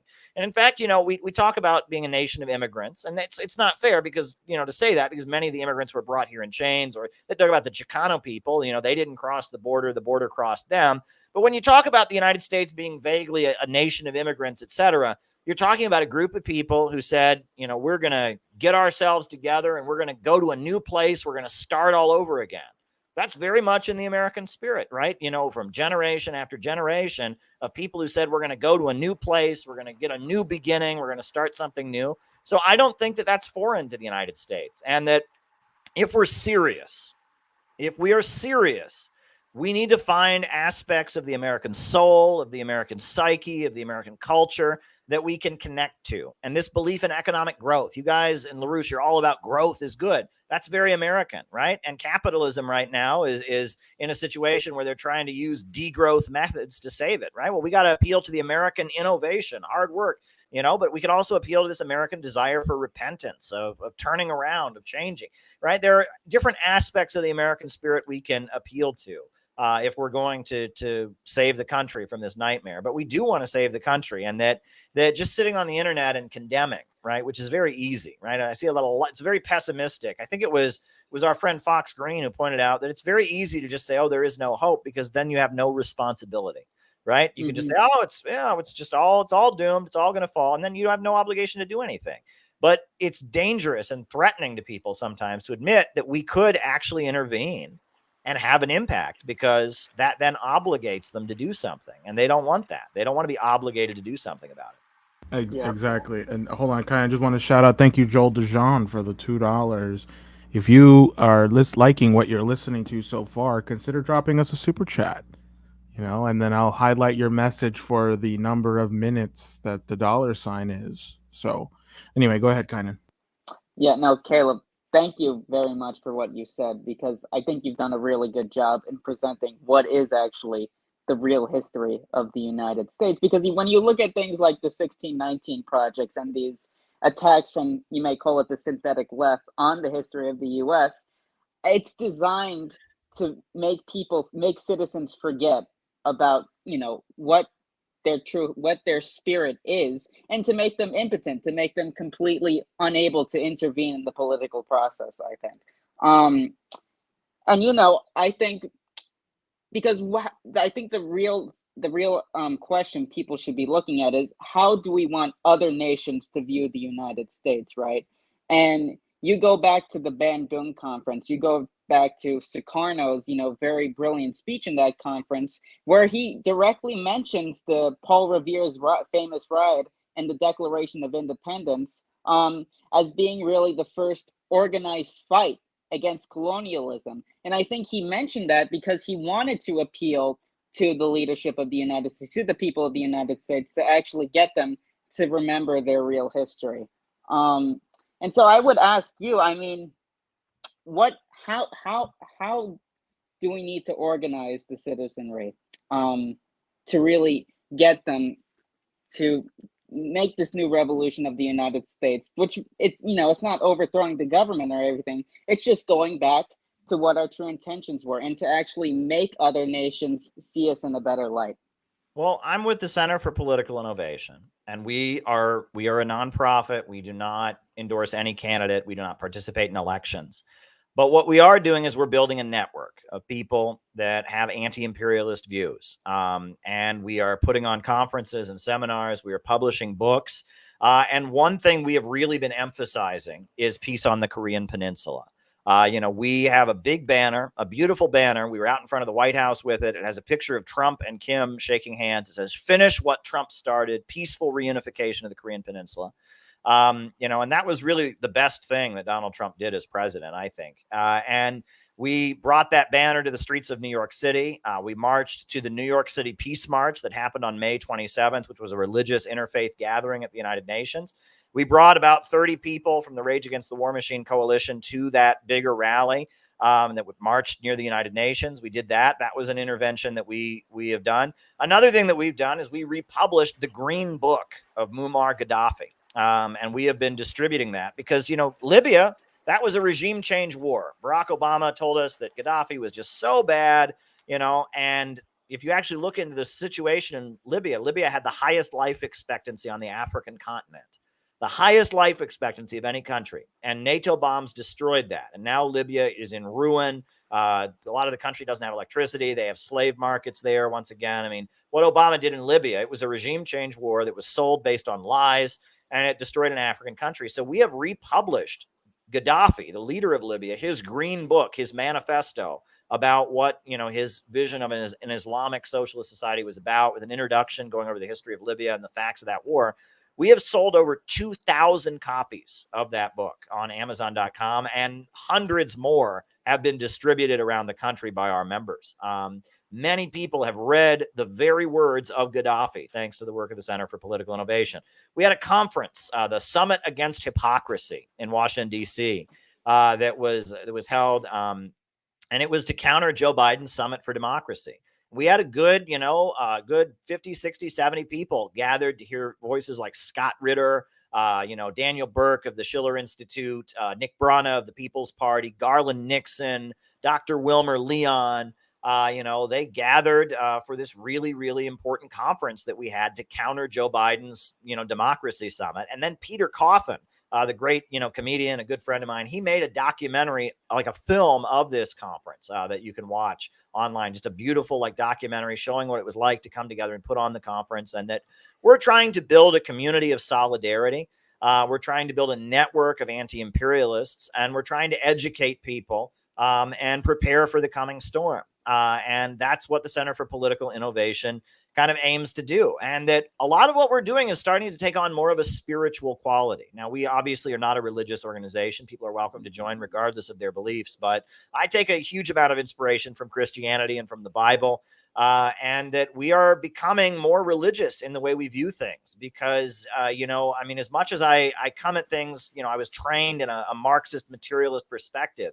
I've kind of learned that that part of what has driven history forward has been people's ability to to appeal to something higher than their own interest, and to connect with higher forces, and to tap into real spiritual power. And so we're also exploring the relationship between communism and Christianity, the history of the proletarian movement in ancient Rome and its impact on what eventually developed to be the Christian religion, things like that.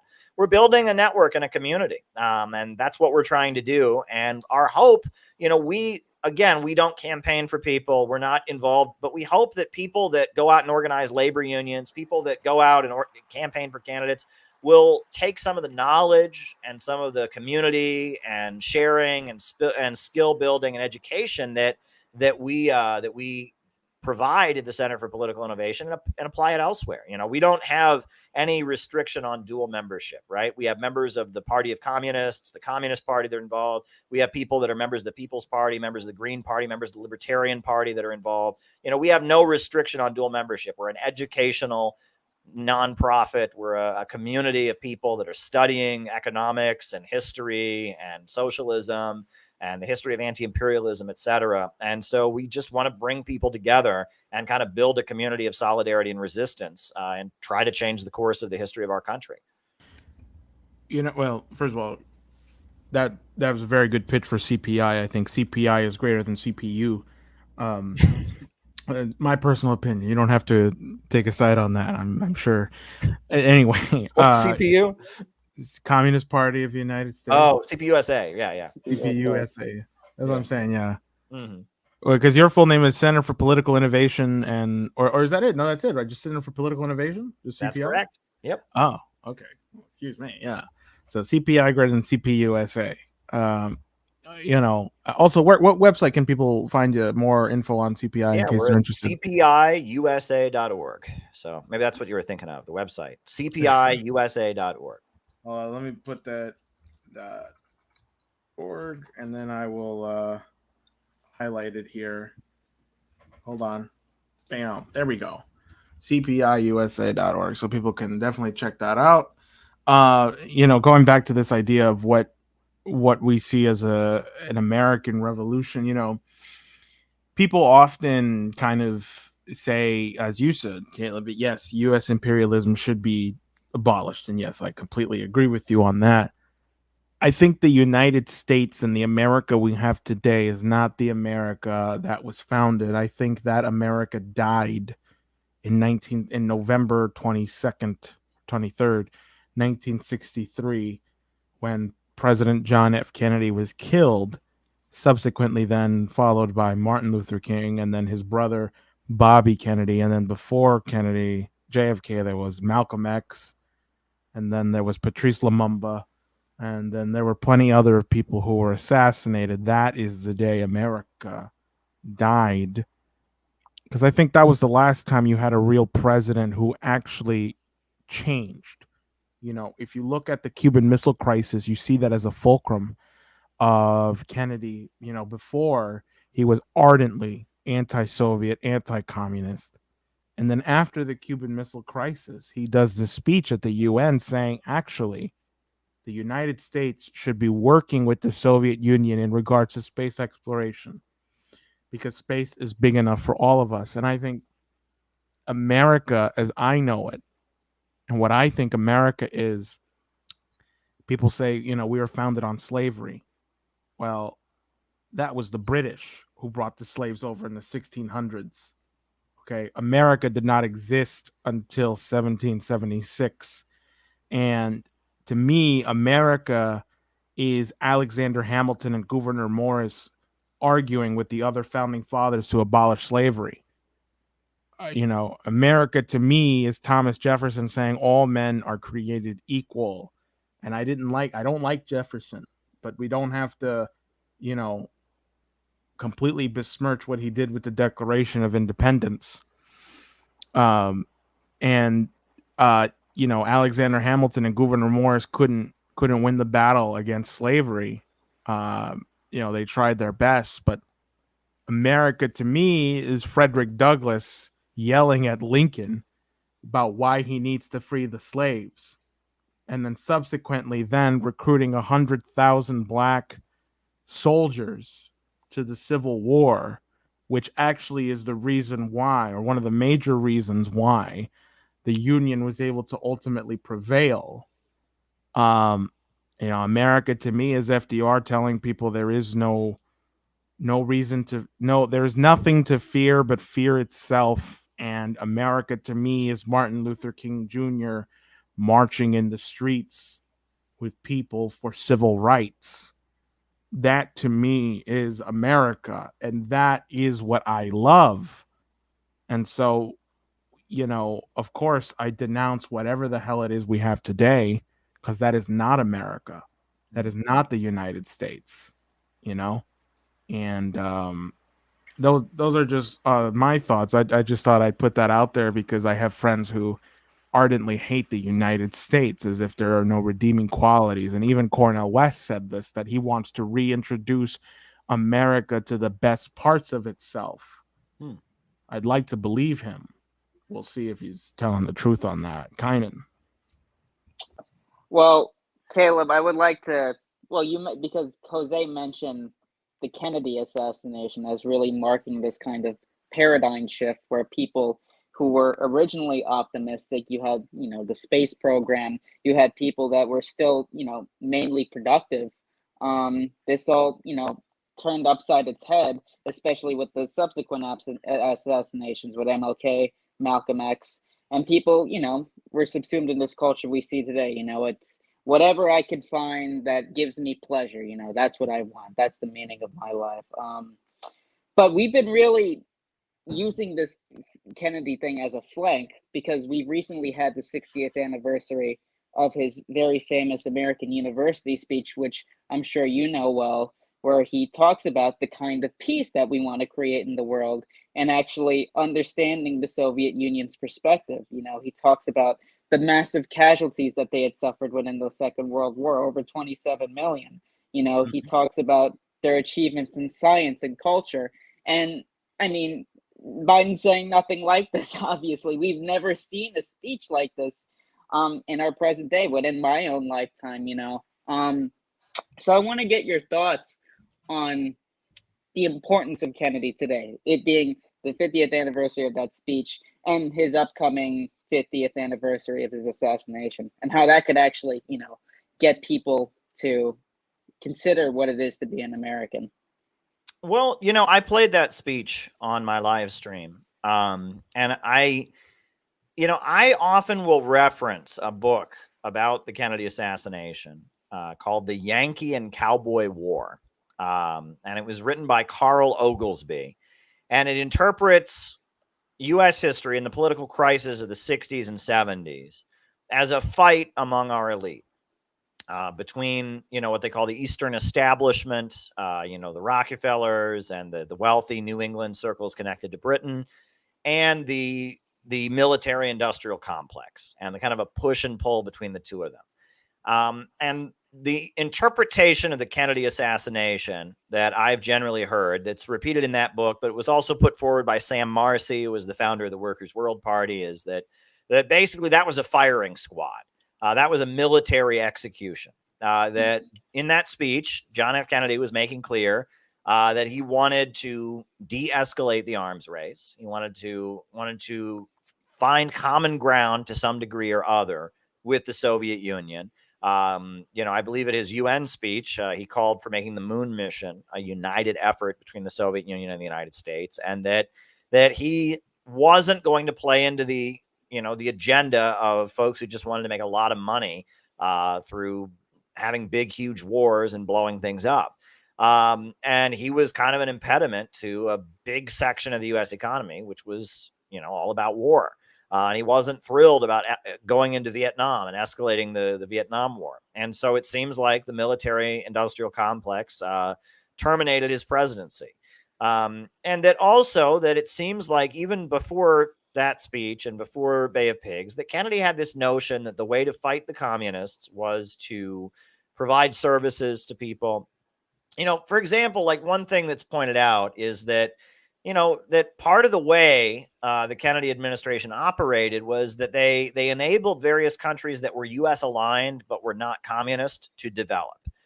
South Korea, for example, was U.S. aligned, anti-communist, but it was very poor. But the Kennedy administration enabled them to get money loaned from Japan to start building up their industry. And now South Korea is quite prosperous as a result of that. Kennedy also pushed the Shah of Iran, U.S.-backed dictator, but he pushed him to build airlines. He pushed him to have a white revolution, to give women the right to vote, to do some land reform. And that Kennedy's feeling was, in order to kind of steal the thunder of the communists, it would be better to have kind of progressive reforms, help countries rise up from poverty. Whereas the prevailing view among the military was, in order to fight the communists, we just got to have big, huge wars and bomb them and kill them and destroy them. And that there was a push and pull between this kind of soft power strategy that favored development and this military industrial complex strategy of just blow things up and destroy things. And that Kennedy, it seems, was moving in a pretty good direction, like you pointed out. I mean, that speech was shortly before his assassination. And he was definitely moving in a direction of, let's not have a military confrontation with the Soviet Union. Let's try to find common ground to de-escalate tension.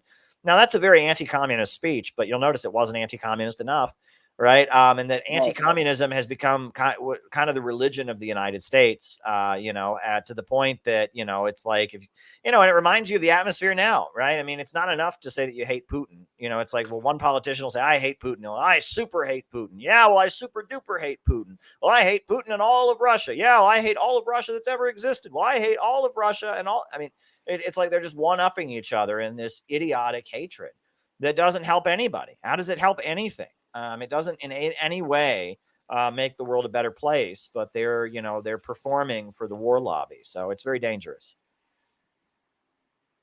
Yep. I think a lot of people today look for an easy way out and look for leadership in someone else. And I think people kind of need to look inside themselves. Kennedy had this famous quote, "Ask not what your country can do for you, but what you can do for it." And I think we've really lost that spirit. People need to start to stand up and be the leader they need to be, even if they trip and fall and fail. I mean, we're all going to fall, but I think one of the tragic conditions is thinking that we are just spectators, that we only can comment on events as they happen and we are not direct influencers of those events. We very much are. And Kynan and I have had the privilege of being a tiny pulse in that when we intervene on these figures. Caleb, I remember it was almost, 2 years ago, you had me on your show because I confronted Kamala Harris. That was great. And I thought that was a big deal. and then I did the AOC one with Kynan, and then that, I think, kind of like started something in the country, a kind of like raising up the boiling point, so to speak. And I think go ahead. Part of growing up is realizing your own size. A baby thinks it's the most powerful thing in the world because all it has to do is cry and it gets fed or it gets changed or it gets whatever it wants. And part of growing up is becoming aware of how big you actually are, right? And that what I've noticed among American communists, leftists, is that they often will fall into this weird dual delusion. They think two things at once, both of which are wrong. On the one hand, they think that they've got it all. They have the exact interpretation. They understand absolutely everything. They are the revolutionary. All the others are phonies. Only they understand it. They got it. Everyone else is fake. They are the one true revolutionary, which they are not. And then on the other hand, they have it in their head, there's nothing I can do. I can't change history. It's all just going to happen. So whatever. And neither of those things are true, right? That on the one hand, if you think that any leftist or communist or anti-imperialist in America is the leader of some big mass movement that's on the brink of taking power, you're completely delusional, right? And we really are weak as a movement right now. And that's a problem because we're needed more than ever. But on the other hand, there is plenty that we can do. And that your interventions, Jose, are a great example of this, right? So first you intervened, with Kamala Harris. Then you intervened with AOC, but it was like people saw what you could do. They gauged, you figured out what you were capable of, and then you would do one intervention and it would go well. And then you did another one, but you learned from the past one, you did it better, and you did it better, and you did it better. And pretty soon, it was like, it was snowballing. It became a bigger and bigger phenomenon. You figured out something you could do, something you were actually capable of doing. You didn't just fantasize about, you're going to have the revolution someday. You found something you could actually do. You did it, and then you did it again, and you did it better. And then you did it again, and you did it even better. And then you did it again, and you did it even better. And you helped other people to do it, and you trained other people to do it, and they did it better. I mean, this is an example of real activism. This is what you can really do. Become aware of your own strength, realize what you are capable of doing, go out and try to make a contribution, and get better at it, right? This is an example of people kind of becoming politically mature, realizing their own size, their own capabilities, and maximizing their contribution based on that and getting better at it. And that's what I want people to do. And that's what we're trying to do with the Center for Political Innovation. We say we're going to have a conference, we do it, and then we do it better. We say we're going to print a book, we print it, and then we do it better. It's about figuring out what can you actually do. I confronted Saw Ing-wen. Did you see that? The president of Taiwan. She came to the yeah. And I thought, what can we do? Well, we knew where she was going to be. We knew what hotel she was at. We got some banners printed. I got a bullhorn. I figured, we would be there. And, one thing led to another. We were there at the right time. We meant to be there when she was coming into the hotel when the big crowd of other people protesting her were there. But instead, we got there as she was coming out of the hotel. So it was just us by ourselves. We were on the other side of the street. We had the bullhorn. The police didn't mess with us because the sound permit was still in effect from the earlier protest. And she came out of that hotel and I was right there and we confronted her. And it blew up. It exploded all over Chinese social media. And that was a great example of, we were in the right place. We knew what we could do. We knew how to get banners made. We knew how to get bullhorns. We knew what to say. And one thing led to another. We had somebody filming it. There was other TV crews that filmed it from the other angle. And one thing led to another. And we intervened, right? And that is the art of being an activist. And it's very empowering, right? When you can get out of this kind of fantasy world that people get into, that the online stuff gets you into this fantasy world where you're just kind of a passive observer. On the one hand, you have this delusion that everyone else is wrong and you're right, and you want to prove that to everybody. But on the other hand, you have this belief of there's nothing that I can do. And, if I put myself out there, everyone's just going to laugh at me. And there's nothing I can do. I can't stand it, right? But if you get into real life, and you figure out this is what I can do, and then you do it, you can actually make real achievements. And that is the process of political maturity. Yes. And I remember I was responding to a critic of the interventions, and this wasn't an honest critic, because we had some honest critics, like Katie Halpert. I love her to death, even though I completely disagree with what her politics are these days. I think she's like a Marianne Williamson supporter, and I still love her though. And there was one guy, Moss Robeson, that's his name. He put out like a 15,000 word article on LaRouche, and it was all just plagiarizing what Dennis King had already written in his slanderous book. And I engaged with him because he put out a tweet that said, I can't believe people are supporting this LaRouche, interventions. What if it were the Proud Boys that were doing it? And, one of the first thoughts that came to my mind was, yeah, what if it was the Proud Boys that was doing it? That'd be a real problem, wouldn't it? Like, what would that's an indictment on you, right? And so I was, to my surprise, Aaron Mate wrote back and said, look, you have to take this issue by issue. Maybe they were problematic in the past, but what they're doing right now on this specific issue should be supported. He said something like that. And I think that's a perfectly reasonable response to this, right? Yeah. And so I wrote to Moss and I said, Moss, if you actually did something that was an intervention or something that was genuinely anti-war, not only would I support it, I would retweet it and I would praise you for it. And he said to me, you're just a troll. Like, I'm telling you exactly what I would do. I'm pretty sure there were people who intervened who probably thought LaRouche was some loony and that they thought, one good example. there's this guy Aaron Good. I like Aaron Good. You know, he did this debate with Michael Tracy recently on JFK and stuff, and everything he has to say so far, I don't disagree with. He's done a lot of research on American imperialism, the modern day colonialism and stuff.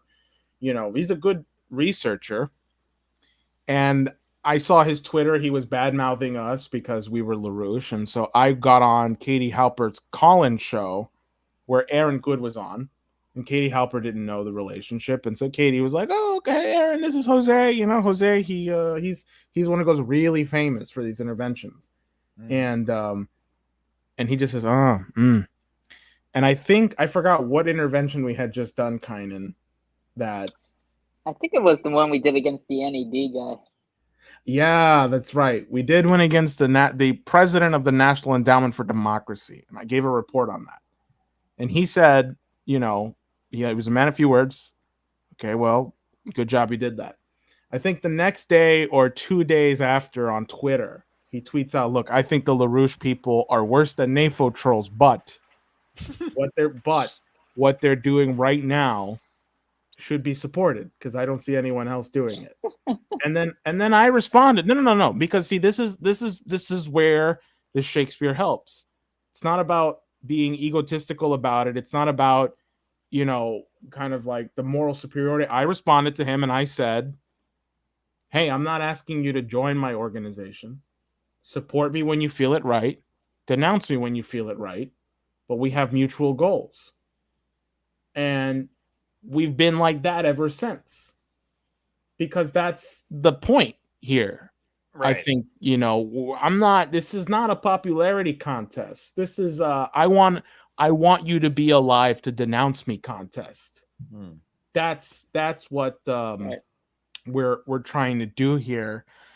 And I would extend that to my viewers. I know we have a more lefty fan base. And in pragmatic terms, I guess I do lean left because in the case I do believe in more government.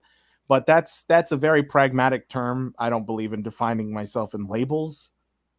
You know, like I said yesterday or 2 days ago, we had people who were pro-Israeli, anti-China. It was also a really funny show. And I just let them talk because, to be honest with you, it made me realize how much I was lacking in knowledge. For example, when it comes to Israel, one of the biggest points of contention is the Golan Heights, right? That's just Syria. And so all my life I'm thinking, yeah, that's just Syria. How could Israel do it? And then they said, well, did you know Hamas was shooting rockets from Golan Heights because it's an altitude above the ground that they were shooting into civilian areas? That might be true. That might not be true. I just didn't know that. So for me to then say, no, that's a lie, I would be lying. Not because I would have been right or wrong. I just didn't know. And so for me, it was very important to engage with people who think differently and know things that I don't, because that was very valuable for me because it actually exposed what I don't know. And I took that as a very humbling moment for myself because I realized, like, shit, I got a lot more. I know nothing. I know less than nothing. And that's always a good axiom. And it's a good reminder of when I don't, to remind myself that I shouldn't be talking about things I don't know. So, yeah. Well, you know, I have been making this analogy a lot lately because it's really helped me to understand things. In the lead up to World War II, you know, it was very clear, you know, you had the Axis powers, Hitler, Mussolini, you know, and people that were sympathetic to him around the world. And then you had the Soviet Union and you had Roosevelt and folks that were aligning against fascism around the world. And if you look at politics in the world in the late 1930s, you'll notice some very interesting things. For example, and I've used this analogy, great example, you know, I'm come out of leftism, communism, right? If you liked Roosevelt and you liked the Soviet Union, you could be in the Communist Party in the United States, right? Because they supported Roosevelt, they liked the Soviet Union, you know, they built labor unions, etc. But if you believed in communism, but you didn't like Roosevelt and you didn't like the Soviet Union, and you thought, you know, that anti-fascism was a distraction from the class struggle or whatever, you could join the Trotskyites, And these are two groups that on paper had the same ideology. They drew from Marx and Lenin. But they were on two opposite sides when it came to the lead up to World War II. And if you were in Britain and you were on the far right wing, the main guy was this guy named Oswald Mosley. And he had the British Union of Fascists. They wore uniforms. They marched around. They wanted to build a strong Britain. And, they were anti-Semitic and ultra conservative or whatever. And they liked Hitler. However, if you were British and you were ultra conservative and militaristic and nationalistic, but you didn't like Hitler and you liked the Soviet Union and you liked Roosevelt, you could join this thing called the Oxford Group. And it was led by Pastor Frank Buckman. And they looked exactly like Oswald Mosley. They marched around with flags, make Britain great again and all of it, except they didn't like Hitler. And they liked Roosevelt and they liked the Soviet Union. Right. And in the Black liberation movement in the United States, the Nation of Islam very strongly felt that Japan was not an enemy that Black people should fight, that they shouldn't support, the white man's government. And, and they were, thought the British Empire was the main danger in Africa. And so during the Second World War, they were very critical of Roosevelt, very critical of the Soviet Union, et cetera. There were some ties to Japan, et cetera.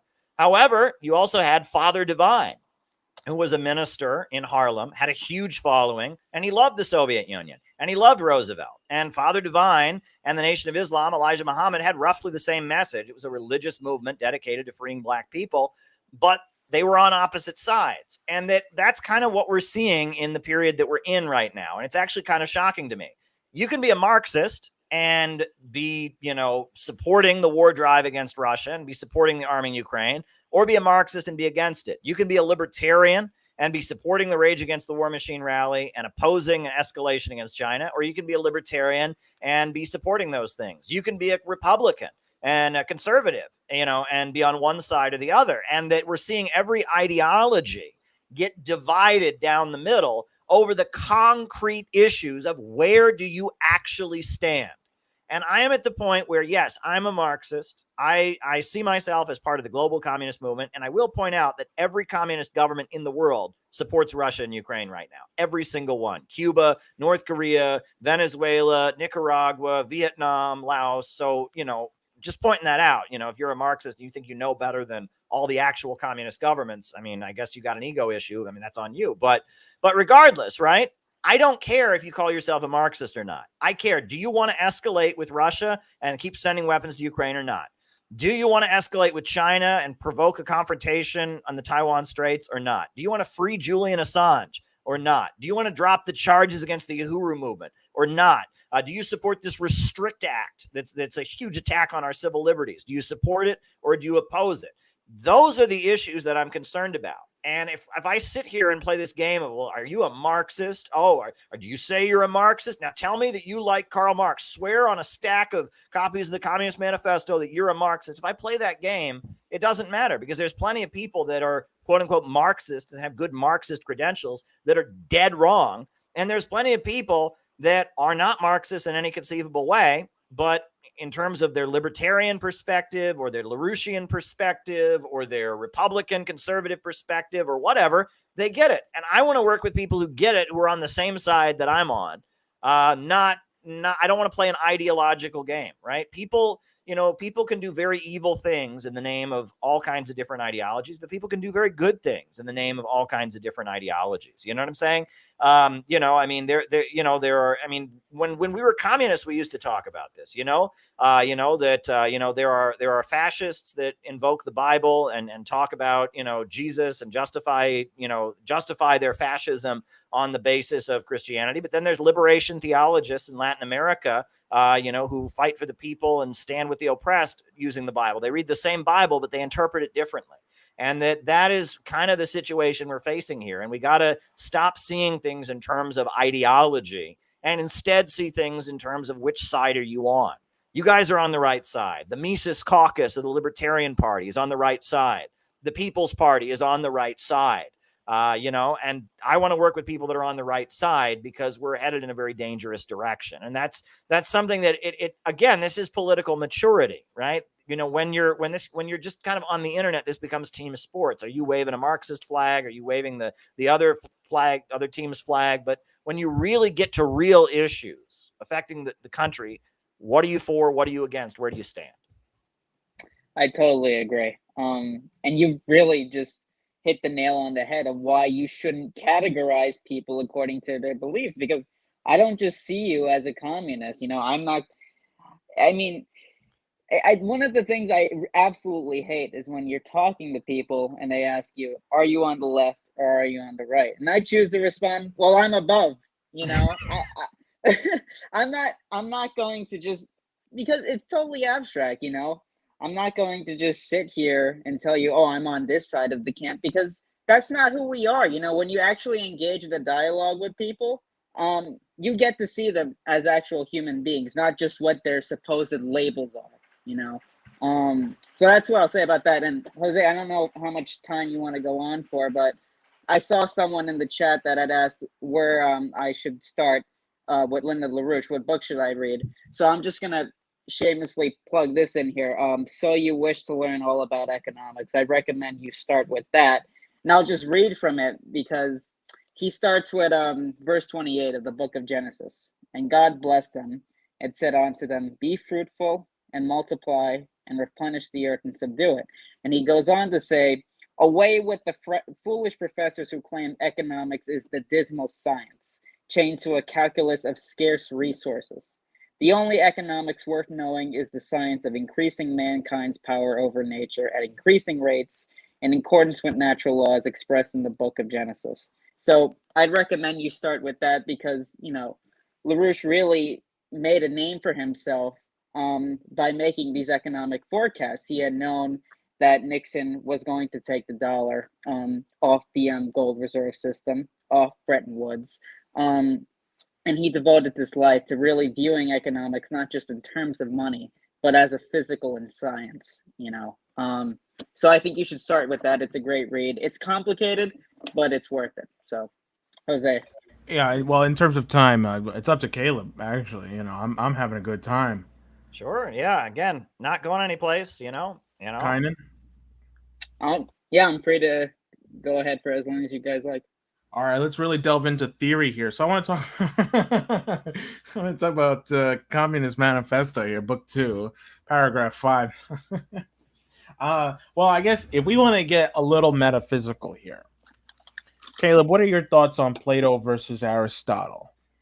Well, I've got Plato right behind me here, as you can see. And I will say that I took political science in college, and I read Plato's Republic so many times. I know all about the parable of the cave, and I got kind of sick of the Republic. I'll just tell you that much. It wasn't my favorite text, but I really did enjoy the Phaedo. The account of the death of Socrates that Plato put together about human beings striving, to be more than their bodies, the separation of the soul from the body. And I found that to be very moving, so much so that one of my books, I actually began with a quote from the book that I guess when Socrates was facing execution, he says to his followers, he said, "And the same dream came to me, first in one form and then in another, but always the same message: go forth and make music." And that just really spoke to me because, Plato, is writing this account of Socrates was going to be executed for allegedly corrupting the youth of Athens. And so he's facing death, and he says, okay, well, before I die, I want to make as much music as I possibly can. And he's talking about his philosophical teaching, right? He sees his philosophical teaching as art, as music, as adding beauty to the world. And so that's what he says, is that he just, he started having this haunting dream when he knew he would die that said, go forth and make as much music as you can before you die. It's so beautiful. It's just absolutely beautiful. And so I've used that quotation. I don't really find much in Aristotle that's particularly inspiring, but I will admit I'm not a philosophy nerd. I don't know philosophy like I should. So maybe there's something about Aristotle that I'm missing.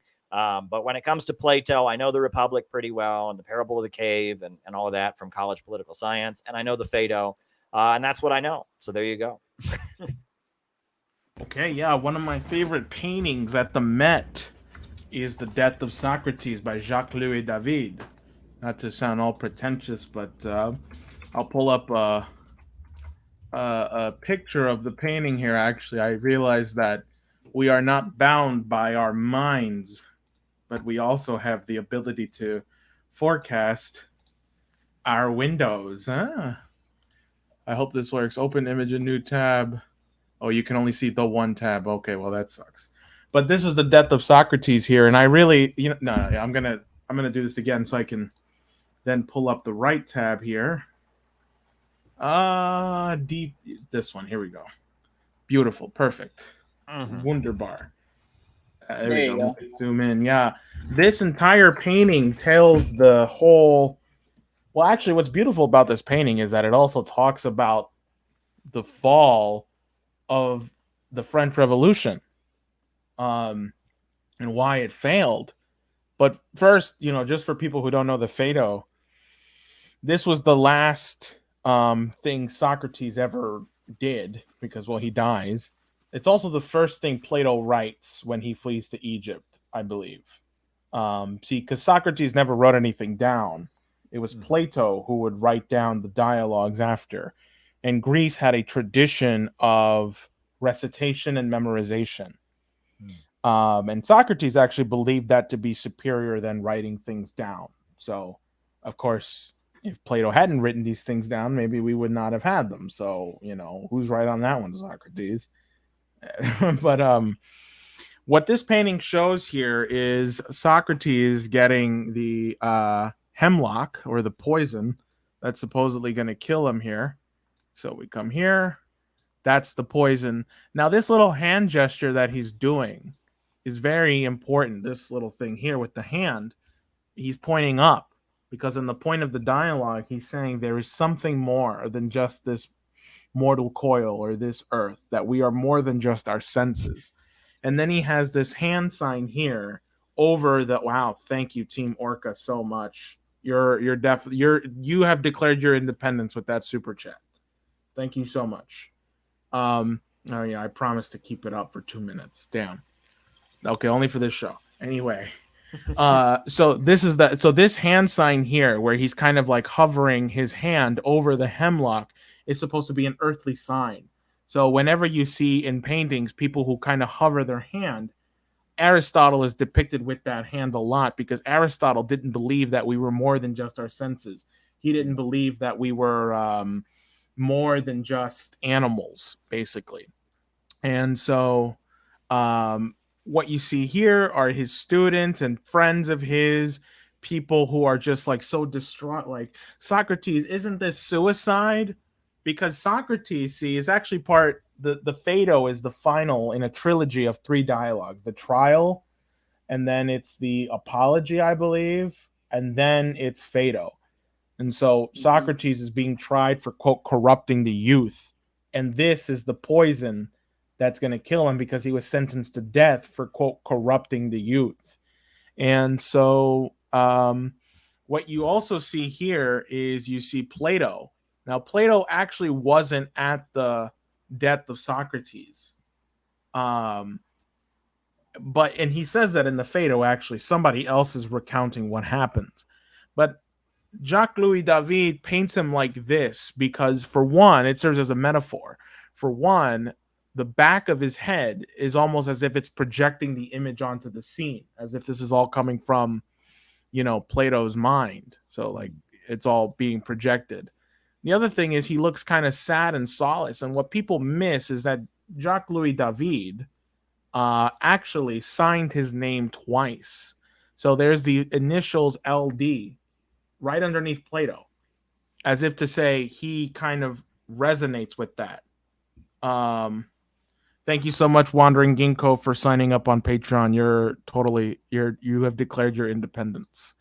But he also signs his name here, Louis David, as is normal for painters to do. Why? It's kind of hard to see. It's kind of hard to see the signature, but let's see. It's like right. You can barely make it out, but it's right there. I'll trace it. L. David, right there. So why? Because he's painting this in 1789, the height of the French Revolution. And the reason he's painting this is because he's trying to remind people, like, hey, man, remember why we're doing this. Remember the ideals of why we need to do this. And what would happen in the French Revolution? Well, it devolved into fascism again.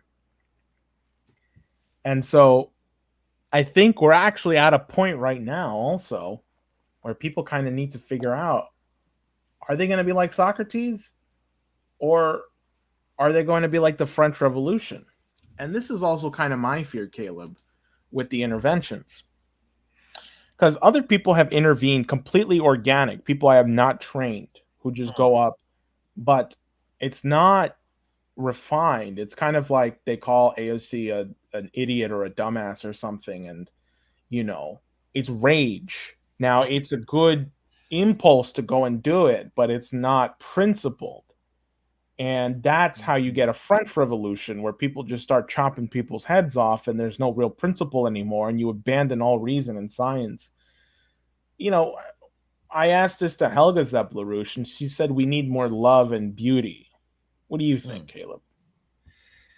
Well, when you talk about the French Revolution, I have talked about that a lot, in particular in my book on Kamala Harris, because, I wrote this book about Kamala Harris because Kamala Harris, her parents were communists. That's how they met. She grew up in the left, and yet she became this monster. And I wrote a short book getting into her background. I was provided some information about Kamala Harris, etc. And in that book, I got into the psychology of leftism. Because when you talk about the French Revolution, that's where the red, like the red flag, that's where it comes from, right? There was the red hats were the people who were the leaders of the French Revolution. And then you have to understand that feudalism is a very authoritarian and controlled society. The language in feudal England, they had thee and thou and you and yours. And I mean, the language itself reflected social hierarchies. A peasant couldn't look a landlord or a noble in the face. Human behavior was very, very closely regulated. And sexual behavior was also very, very closely regulated. If you had sex with someone out of wedlock, you could be executed. Sexual behavior was very, very closely regulated. And so people were walking around, constantly having to bow before people considered to be their quote unquote natural superiors, constantly being degraded and humiliated, and also constantly having their sexual, behaviors controlled. And so, the capitalists are coming along, and, feudalism is in a crisis, and technology has developed, the Silk Road. You have this new class that's emerged that is not, it's not part of the peasantry, but it's also not a landowning and nobility class. You have this new class of capitalists, the mercantile class that eventually becomes the capitalist class. Well, they want to take power. And so they realize that the way to take power is by giving people permission to unleash their impulses. The French Revolution was very much about giving people who have been holding it in and being degraded their whole life, giving them permission to unleash their rage, and also giving people permission to unleash their sexual impulses as well. The Marquis de Sade is a figure that was very key in the French Revolution. People often overlook his role. He's the guy that the word sadism is derived from. He was a wealthy French aristocrat who wrote disgusting pornography about women being raped and tortured in ugly, vile ways, and was thrown into prison for it. And he was one of the main agitators of the French Revolution. And what the French Revolution was, is it was going to a very controlled society where people are basically holding in their anger, holding in their sexual desires. And in order to create a big explosion in society, going out and telling everybody, you can now unleash your sexual impulses and you can now unleash your rage. And it created a huge explosion, no doubt about it. But it turned into violence. I mean, it turned into really ugly violence, and, the reign of terror and heads being chopped off. And, it was just, and it was about kind of giving people permission to go for vengeance. I mean, they tried to exterminate the entire aristocracy, basically. The idea was that in order to make sure that you never had feudalism come back, we're just going to cut off the heads of the king and every noble, and we're just going to exterminate the aristocracy, and we're just going to give the peasantry with all their pent-up rage, centuries of humiliation, we're going to give them permission to just unleash everything. And we're also going to declare war on religion. They converted all the churches to temples of reason. They executed many priests and nuns, and, they destroyed many religious sites. And it was just an unleashing of what Freudians call libido, which is the rage and sexual desire. And, if you're coming out of a very constrictive, traditional, hierarchical, authoritarian society, that can create a real explosion and a real amount of power. And so coming out of the French Revolution, leftists, because that was their tradition, that was the point of reference, the red flag, the French Revolutionary tradition, that was the point of reference. Leftism was associated with libidinal release, with sexual freedom, with a desire for vengeance, a desire for destruction and chaos and tearing things down. Leftism was associated with that. And generally it worked out okay, I guess, because communists were overthrowing countries that had feudalism. Russia still had kind of a feudal system at the time. China and Vietnam and places like that still had a semi-feudal system. So it kind of worked. But what happened over the course of the Cold War, and especially when we talk about the Congress for Cultural Freedom, is that the imperialists realized that they could use this for their own system. And that with the control of information, with, the computer revolution and with, modern technology, they could use they could hijack libidinal release for their own purposes. And especially with the fall of the Soviet Union and afterwards and Soros and the color revolution industry, now this mechanism that was used to destroy feudalism in Europe, but then became part of the leftist tradition, has now mainly become a tool of the imperialists. I mean, that's why pride and LGBT and free love and all that is such a big part of George Soros and the color revolution and all of that. They've realized that something that communists may have used and may have been part of the left tradition is very useful to the imperialists. And so now libidinal release and that desire for vengeance, rage, and destruction and sexual freedom, sexual release, that is a big part of what imperialism uses. Meanwhile, the countries that are opposing the imperialists, China, Russia, Cuba, Venezuela, Iran, what they offer their population is economic stability. They're saying we're protecting you from the instability of the free market and the chaos. So because of that, we're going to be much more conservative. You'll notice, China, even though it's a communist government, they're not into LGBT stuff over there in China. They're not going around persecuting gay people, but it's not something that they emphasize on their social media and other things. And that especially, Venezuela, they don't have gay marriage there. Nicaragua, the government's slogan that's painted everywhere is Christianity, socialism, and solidarity. They have some of the strictest anti-abortion laws of any country in the world. And that socialism and anti-imperialism have become somewhat conservative because the social liberalism and that libidinal release, that French revolutionary impulse, has become a mechanism that the imperialists use to tear down countries and create chaos. And that's the Congress for Cultural Freedom was kind of the beginning of that. They realized that these kind of intellectuals, these middle-class intellectuals who wanted more sexual freedom, who were full of anger at a society that they couldn't fit in with, they were non-conforming people, that they were instead of being people that could go over to the side of the communists, they could be useful useful to create movements and stir up unrest for the imperialists. And you had the Congress for Cultural Freedom program, which eventually led to the color revolution apparatus of George Soros, which now I believe wokeness is the color revolution apparatus coming home. In order to, control U.S. society, they've brought the George Soros color revolution apparatus home to try and control the United States. And that leads to the question of is communism in our time, is it really, left wing? If left wing means libidinal release, if left wing means a desire for chaos, if left wing means burn it down, tear it down, that's not what communists around the world believe anymore, right? That may be what Vosh and Breadtube believe, but they have nothing to do with the global communist movement, right? And so then it's like, is communism now conservative? And is Western capitalism now taking up some of the aesthetics and the emotions that communists have appealed to? Back to the French Revolution, the Marquis de Sade, he was seeing the revolutionary energy start to die down as the reign of terror, setting up for Napoleon coming to power. He wrote a pamphlet that he issued everywhere, urging the French government to have theaters where naked women's bodies would be on display, because he believed that that would keep the energy of the French Revolution going. And he said, we just need to have these theaters where men will go in and they'll see the naked women and their bodies there, and that'll get them all pumped up, and we'll keep the revolution going. So that the French Revolution was very much a manipulation of people's sex drives and people's desire for violence. And that Sigmund Freud, he discovered that as well, that sex and violence are connected with each other. They are, right? I mean, it's this rage, right? And that stuff is very, very dangerous. And I think this also relates to, why did these crowds of people in the French Revolution, why was it that they were able to just cheer and celebrate as person after person is getting their heads chopped off? Why? They viewed themselves as victims. right? They thought, I've been victimized. I've been oppressed. We were starving. My family didn't have food. She said, let them eat cake. And that points to another very, very dangerous aspect of wokeness, which is that if you declare yourself to be a victim, you can then morally justify anything, right?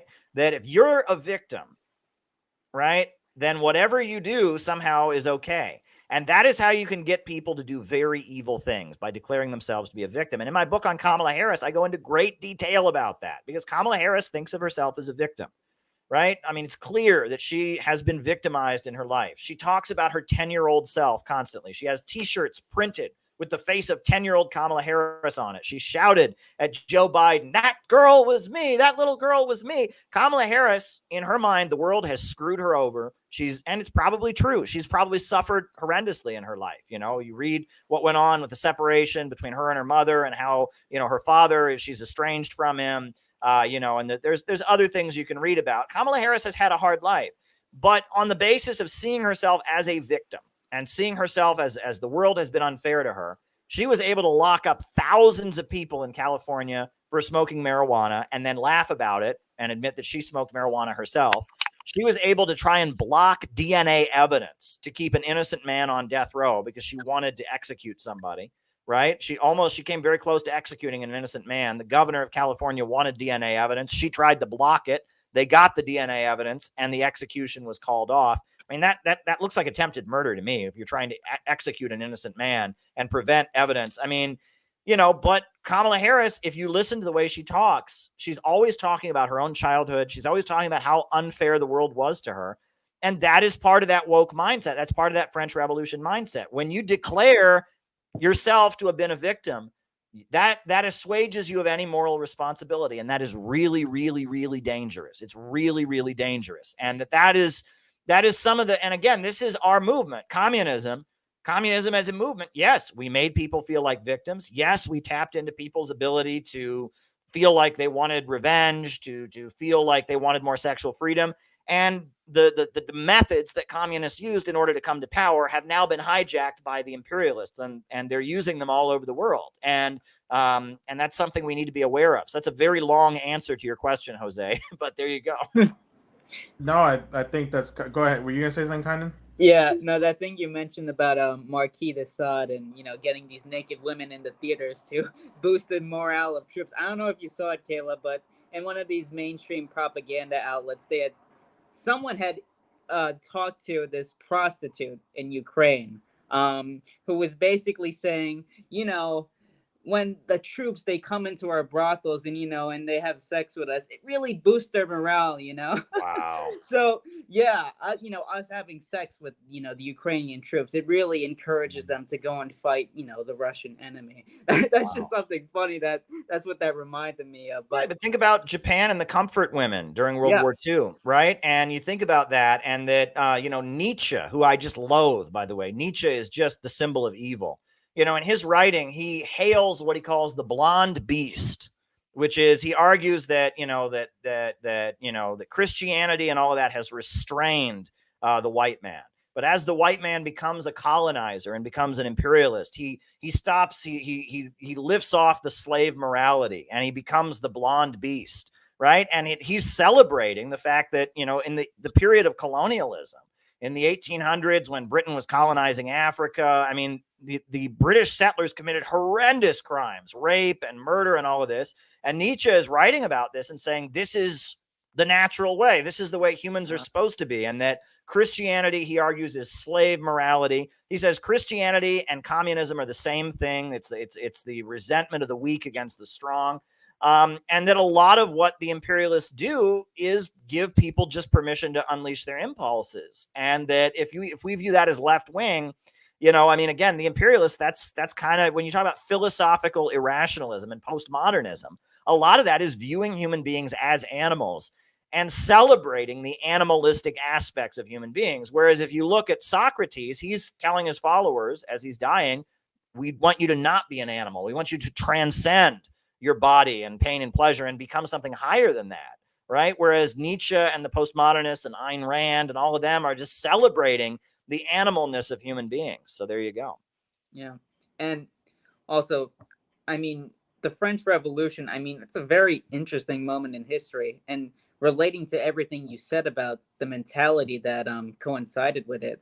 Friedrich Schiller, I mean, he has this famous quote, a great moment has found a little people, in respect to the French Revolution. And of course, Schiller was one of the great poets who had organized the German states to fight against Napoleon in the liberation wars. So, and another thing about the French Revolution, because it's very likely, and members within the LaRouche movement have written about it, that the real revolution was co-opted by these forces which you described, these extremist forces, because the mayor of Paris at the time, his Jean Bailly, he was one of the people who was actually organizing the revolution. He was organizing France to become a constitutional monarchy.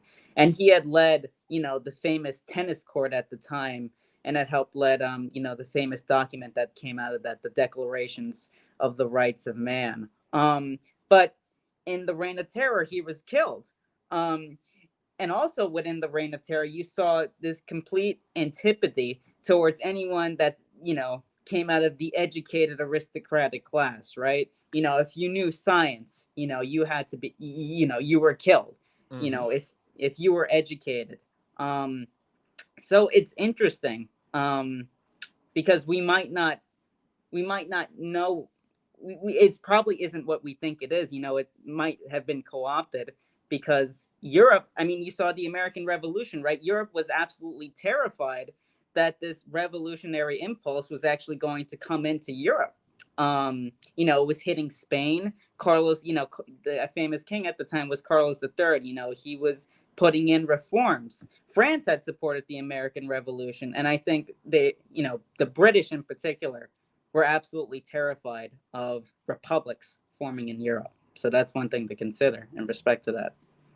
Sure. And, Napoleon eventually, out of the reign of terror and the chaos, you have Thermidor. And then, the terror kind of slows down. And then you have the coup of Napoleon Bonaparte. And Napoleon kind of, he compromises with the old system in a lot of ways, but he maintains the capitalist economic system. He doesn't go back to feudalism. And then he becomes the revolution in boots and marches it across Europe. And that the French Revolution is very much the model of a revolution that a lot of Marxists study. There's a book called The Anatomy of a Revolution that was published. It was written by a Marxist professor in the late 1930s. And it's just kind of considered like the main study of revolutions. And it examines the Russian Revolution and other revolutions, divides it into categories of like the old system falling apart and the Thermidor and the terror and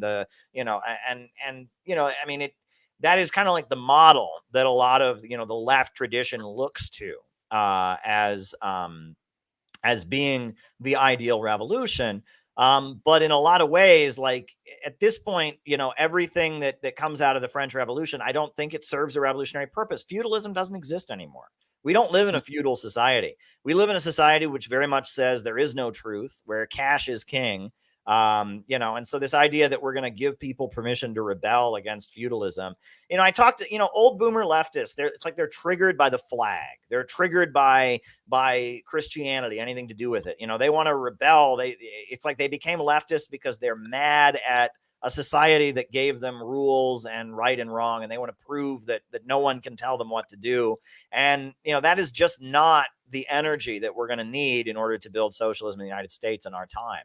In order to get out of the mess we're in, it's not going to be that libidinal release that has the power and energy to do that. It's going to be something quite different. And so, while I draw heavily from socialist economics and anti-imperialism, I think the aesthetics of what we call the left are dead. And, you guys have done a very good job. A lot of what we consider to be left aesthetics is very fascist. Right. Environmentalism was a big fascist theme. The idea we're going to go back to Mother Nature, primitivism, worshiping ancient Eastern civilizations. That was a fascist thing. Communists didn't talk that way. Right. There's many, many things that if you really look at them are considered left wing now that were very much considered to be fascist in the 1930s, which is also quite interesting. Caleb, I have a question for you about the LGBTQ movement and communism and socialism, because I see a lot of young socialists who are coming around saying you cannot have socialism unless it is inclusive of, the LGBTQT people. And this is something that I'm only 24, so I can't say I've only seen it in my life, but like, I don't think this was part of, what the socialists were doing in the 40s or 50s, or saying we need to be inclusive in order to be communists and socialists. I thought it was very much working with workers who at the time had views that were anti-LGBTQ. And so, well, I mean, I'll say, first of all, that I am for the right of people to be who they want to be. And, LGBT rights, I have no problem with that. I think gay marriage should be legal. I think people, have the right to live their life as they choose. That said, while I have often pointed out that, some of the first gay rights activists in the United States were communists, the first transgender communist was a woman I actually worked with, Leslie Feinberg.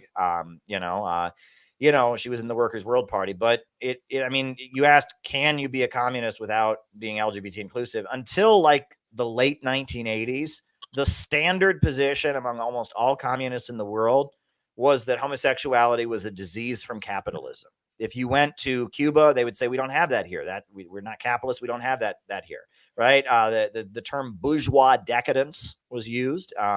That communists would often say things like, they would argue that, that it was considered at the time that homosexuality was something practiced by the decadent rich, that working people just want to have a family, they want to have a wife and kids or whatever, but that the rich with their drunken sex parties, it's not enough for them to have sex with women. They want to have sex with men too, or vice versa.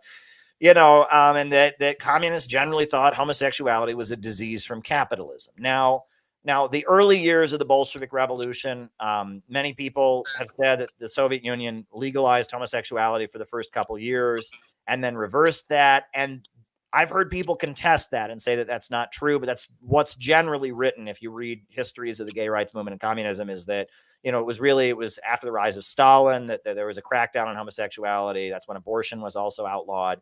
And that, but generally, the position of communists was that homosexuality was a disease from capitalism, and that didn't really start to change until like the late 80s. So, I mean, there was a feeling that I think a lot of communists were opposed to bullying of homosexuals. They were against, any discrimination. They didn't want to make gay people feel unwelcome or whatever.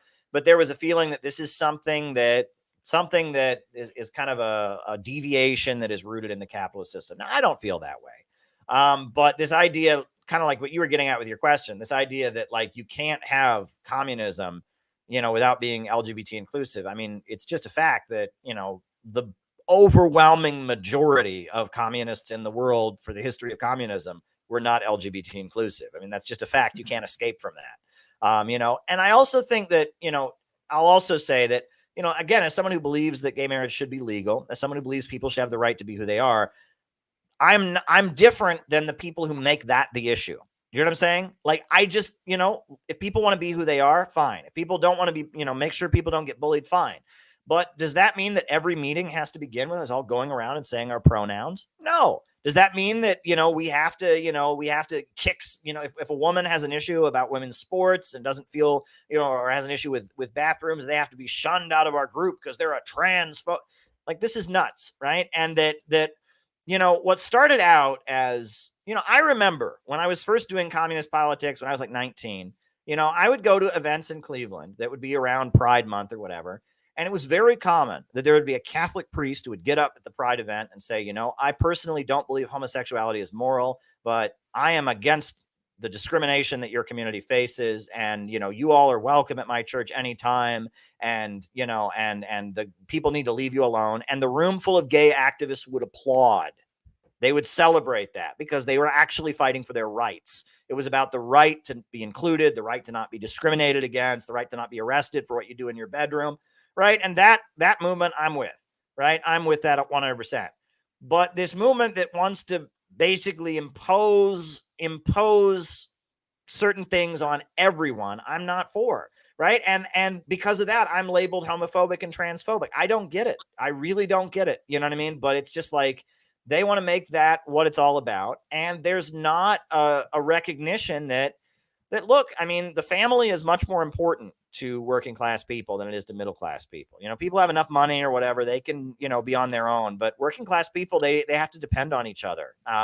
You know, and religion is also really important to working class people. And, you know, and that, you know, it's also been pointed out that, you know, that a lot of parents worry that their child might grow up to be trans because they know that, you know, it can be very hard for a trans person to get a job, you know, that an employer, you know, someone comes in, you know, and sees that someone is trans and is gender nonconforming, they might think something's a little off about this person. They might not give them a job. Well, that's not good. I'm not for discrimination, but that doesn't change the reality of the situation. And so for a parent to say, you know, well, I'm worried about this lifestyle being promoted so much because I worry that my child will get into this and then they won't be able to get a job. That doesn't make that parent a bad person. That makes them a parent that's concerned about their kid.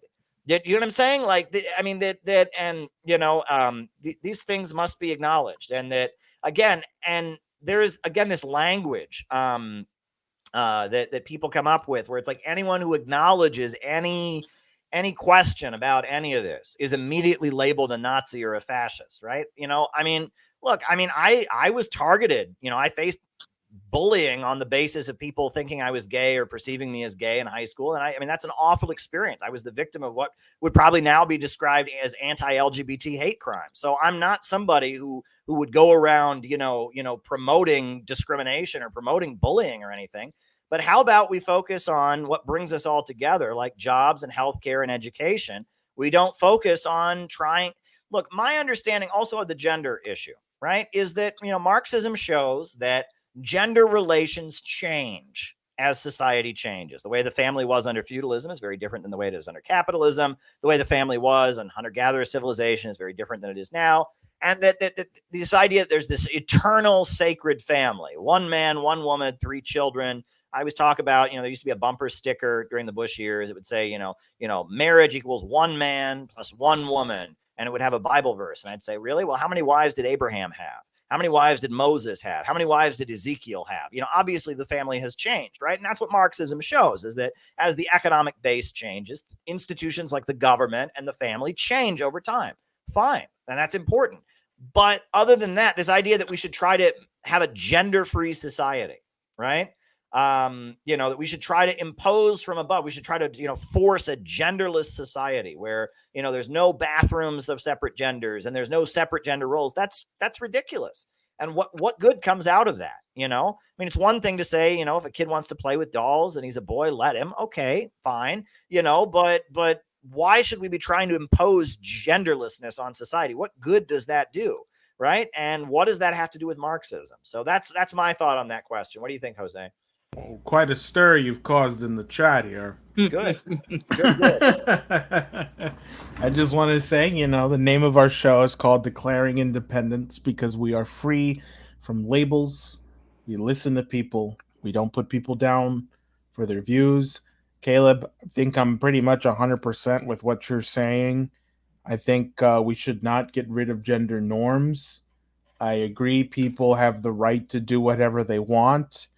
My biggest issue and concern with the LGBTQ stuff is, well, a couple things, actually. For one, is the infiltration of political groups and thought and culture of people who, you know, are very well-meaning with, you know, their stance on LGBTQ people or on the pride movement altogether, right? They should not be beaten up for, you know, their sexual preferences. That totally should not be. People should not be discriminated for it either. I completely agree.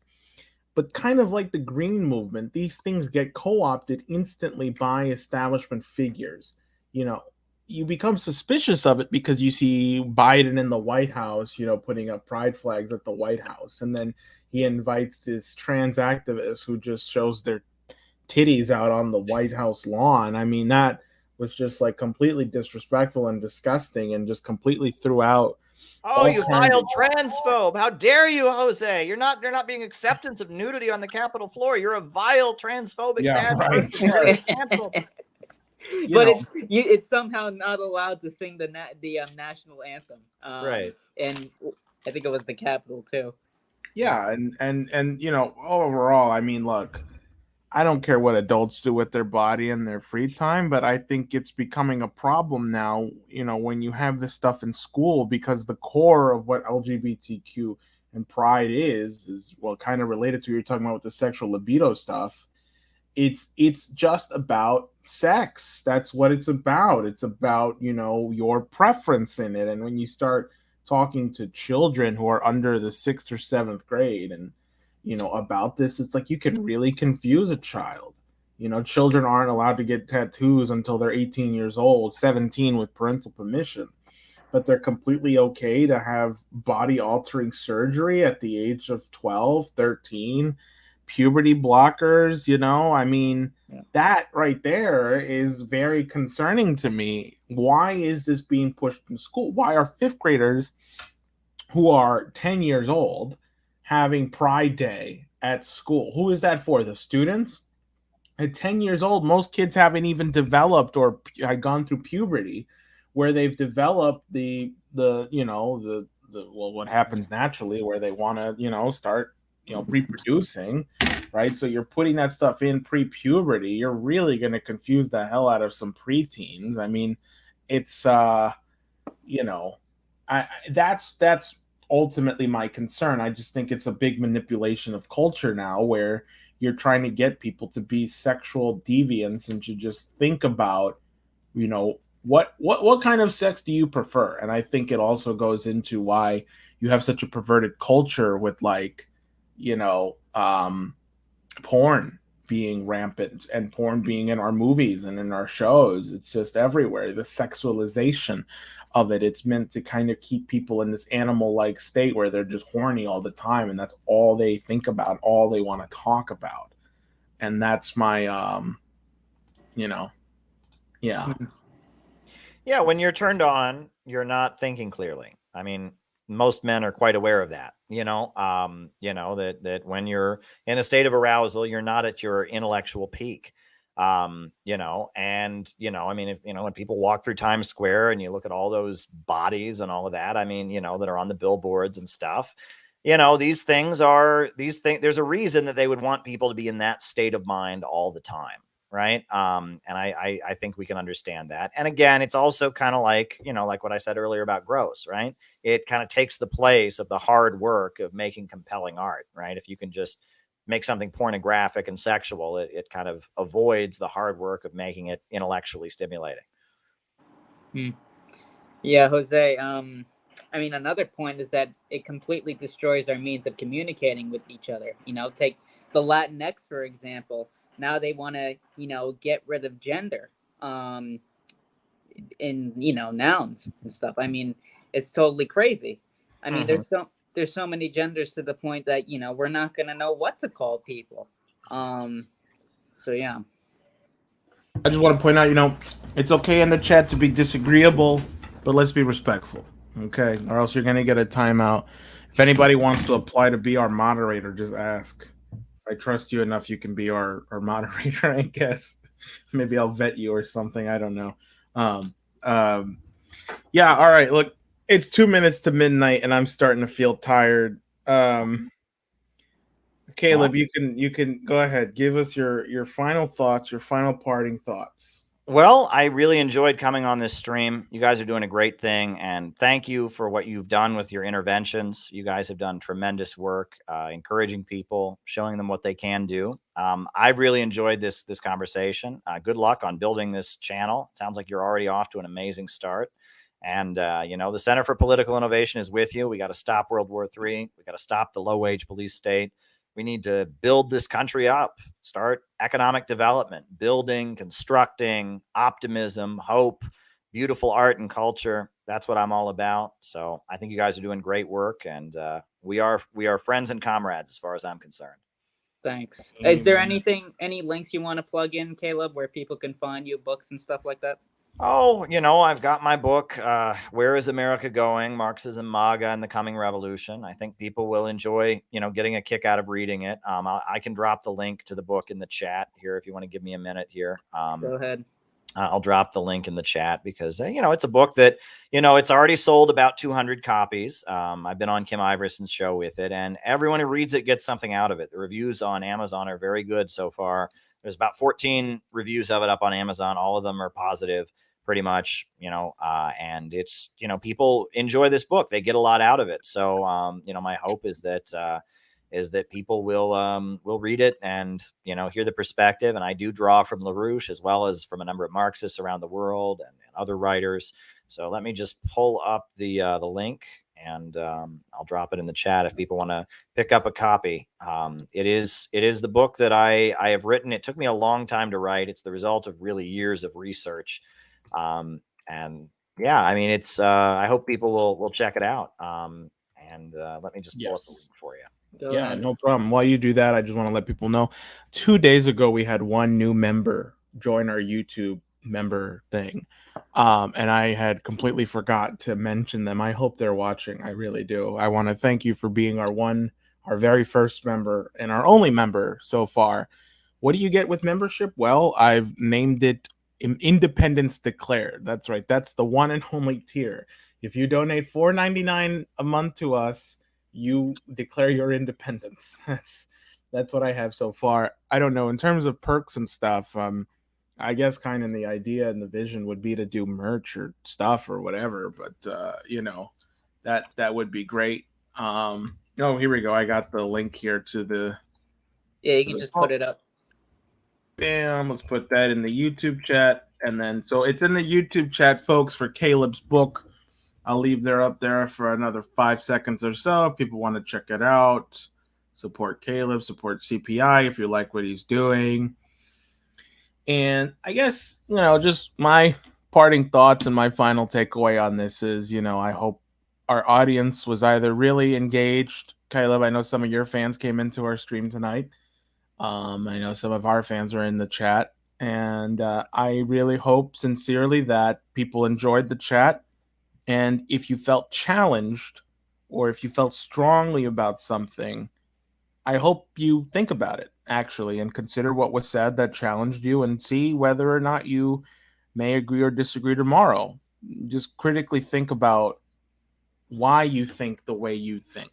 That, I think, is more important than actually being right or wrong about what you think, at least in the beginning. If you're able to look at yourself and think, okay, why do I believe the things I believe? I think ultimately that's very important. And just one more swing, patreon.com/declaring independence. If you do that, you will get early access to our Victoria Nuland video when it's up. We put out our videos a few days up to a week before we make them completely public. And so Wandering Ginkgo, I want to thank you for being a patron. I saw you signed up. Thank you very, very much. Your independence has been declared. And with that, Caleb, we don't have an outro. I kind of just end the broadcast. So here's another abrupt end. And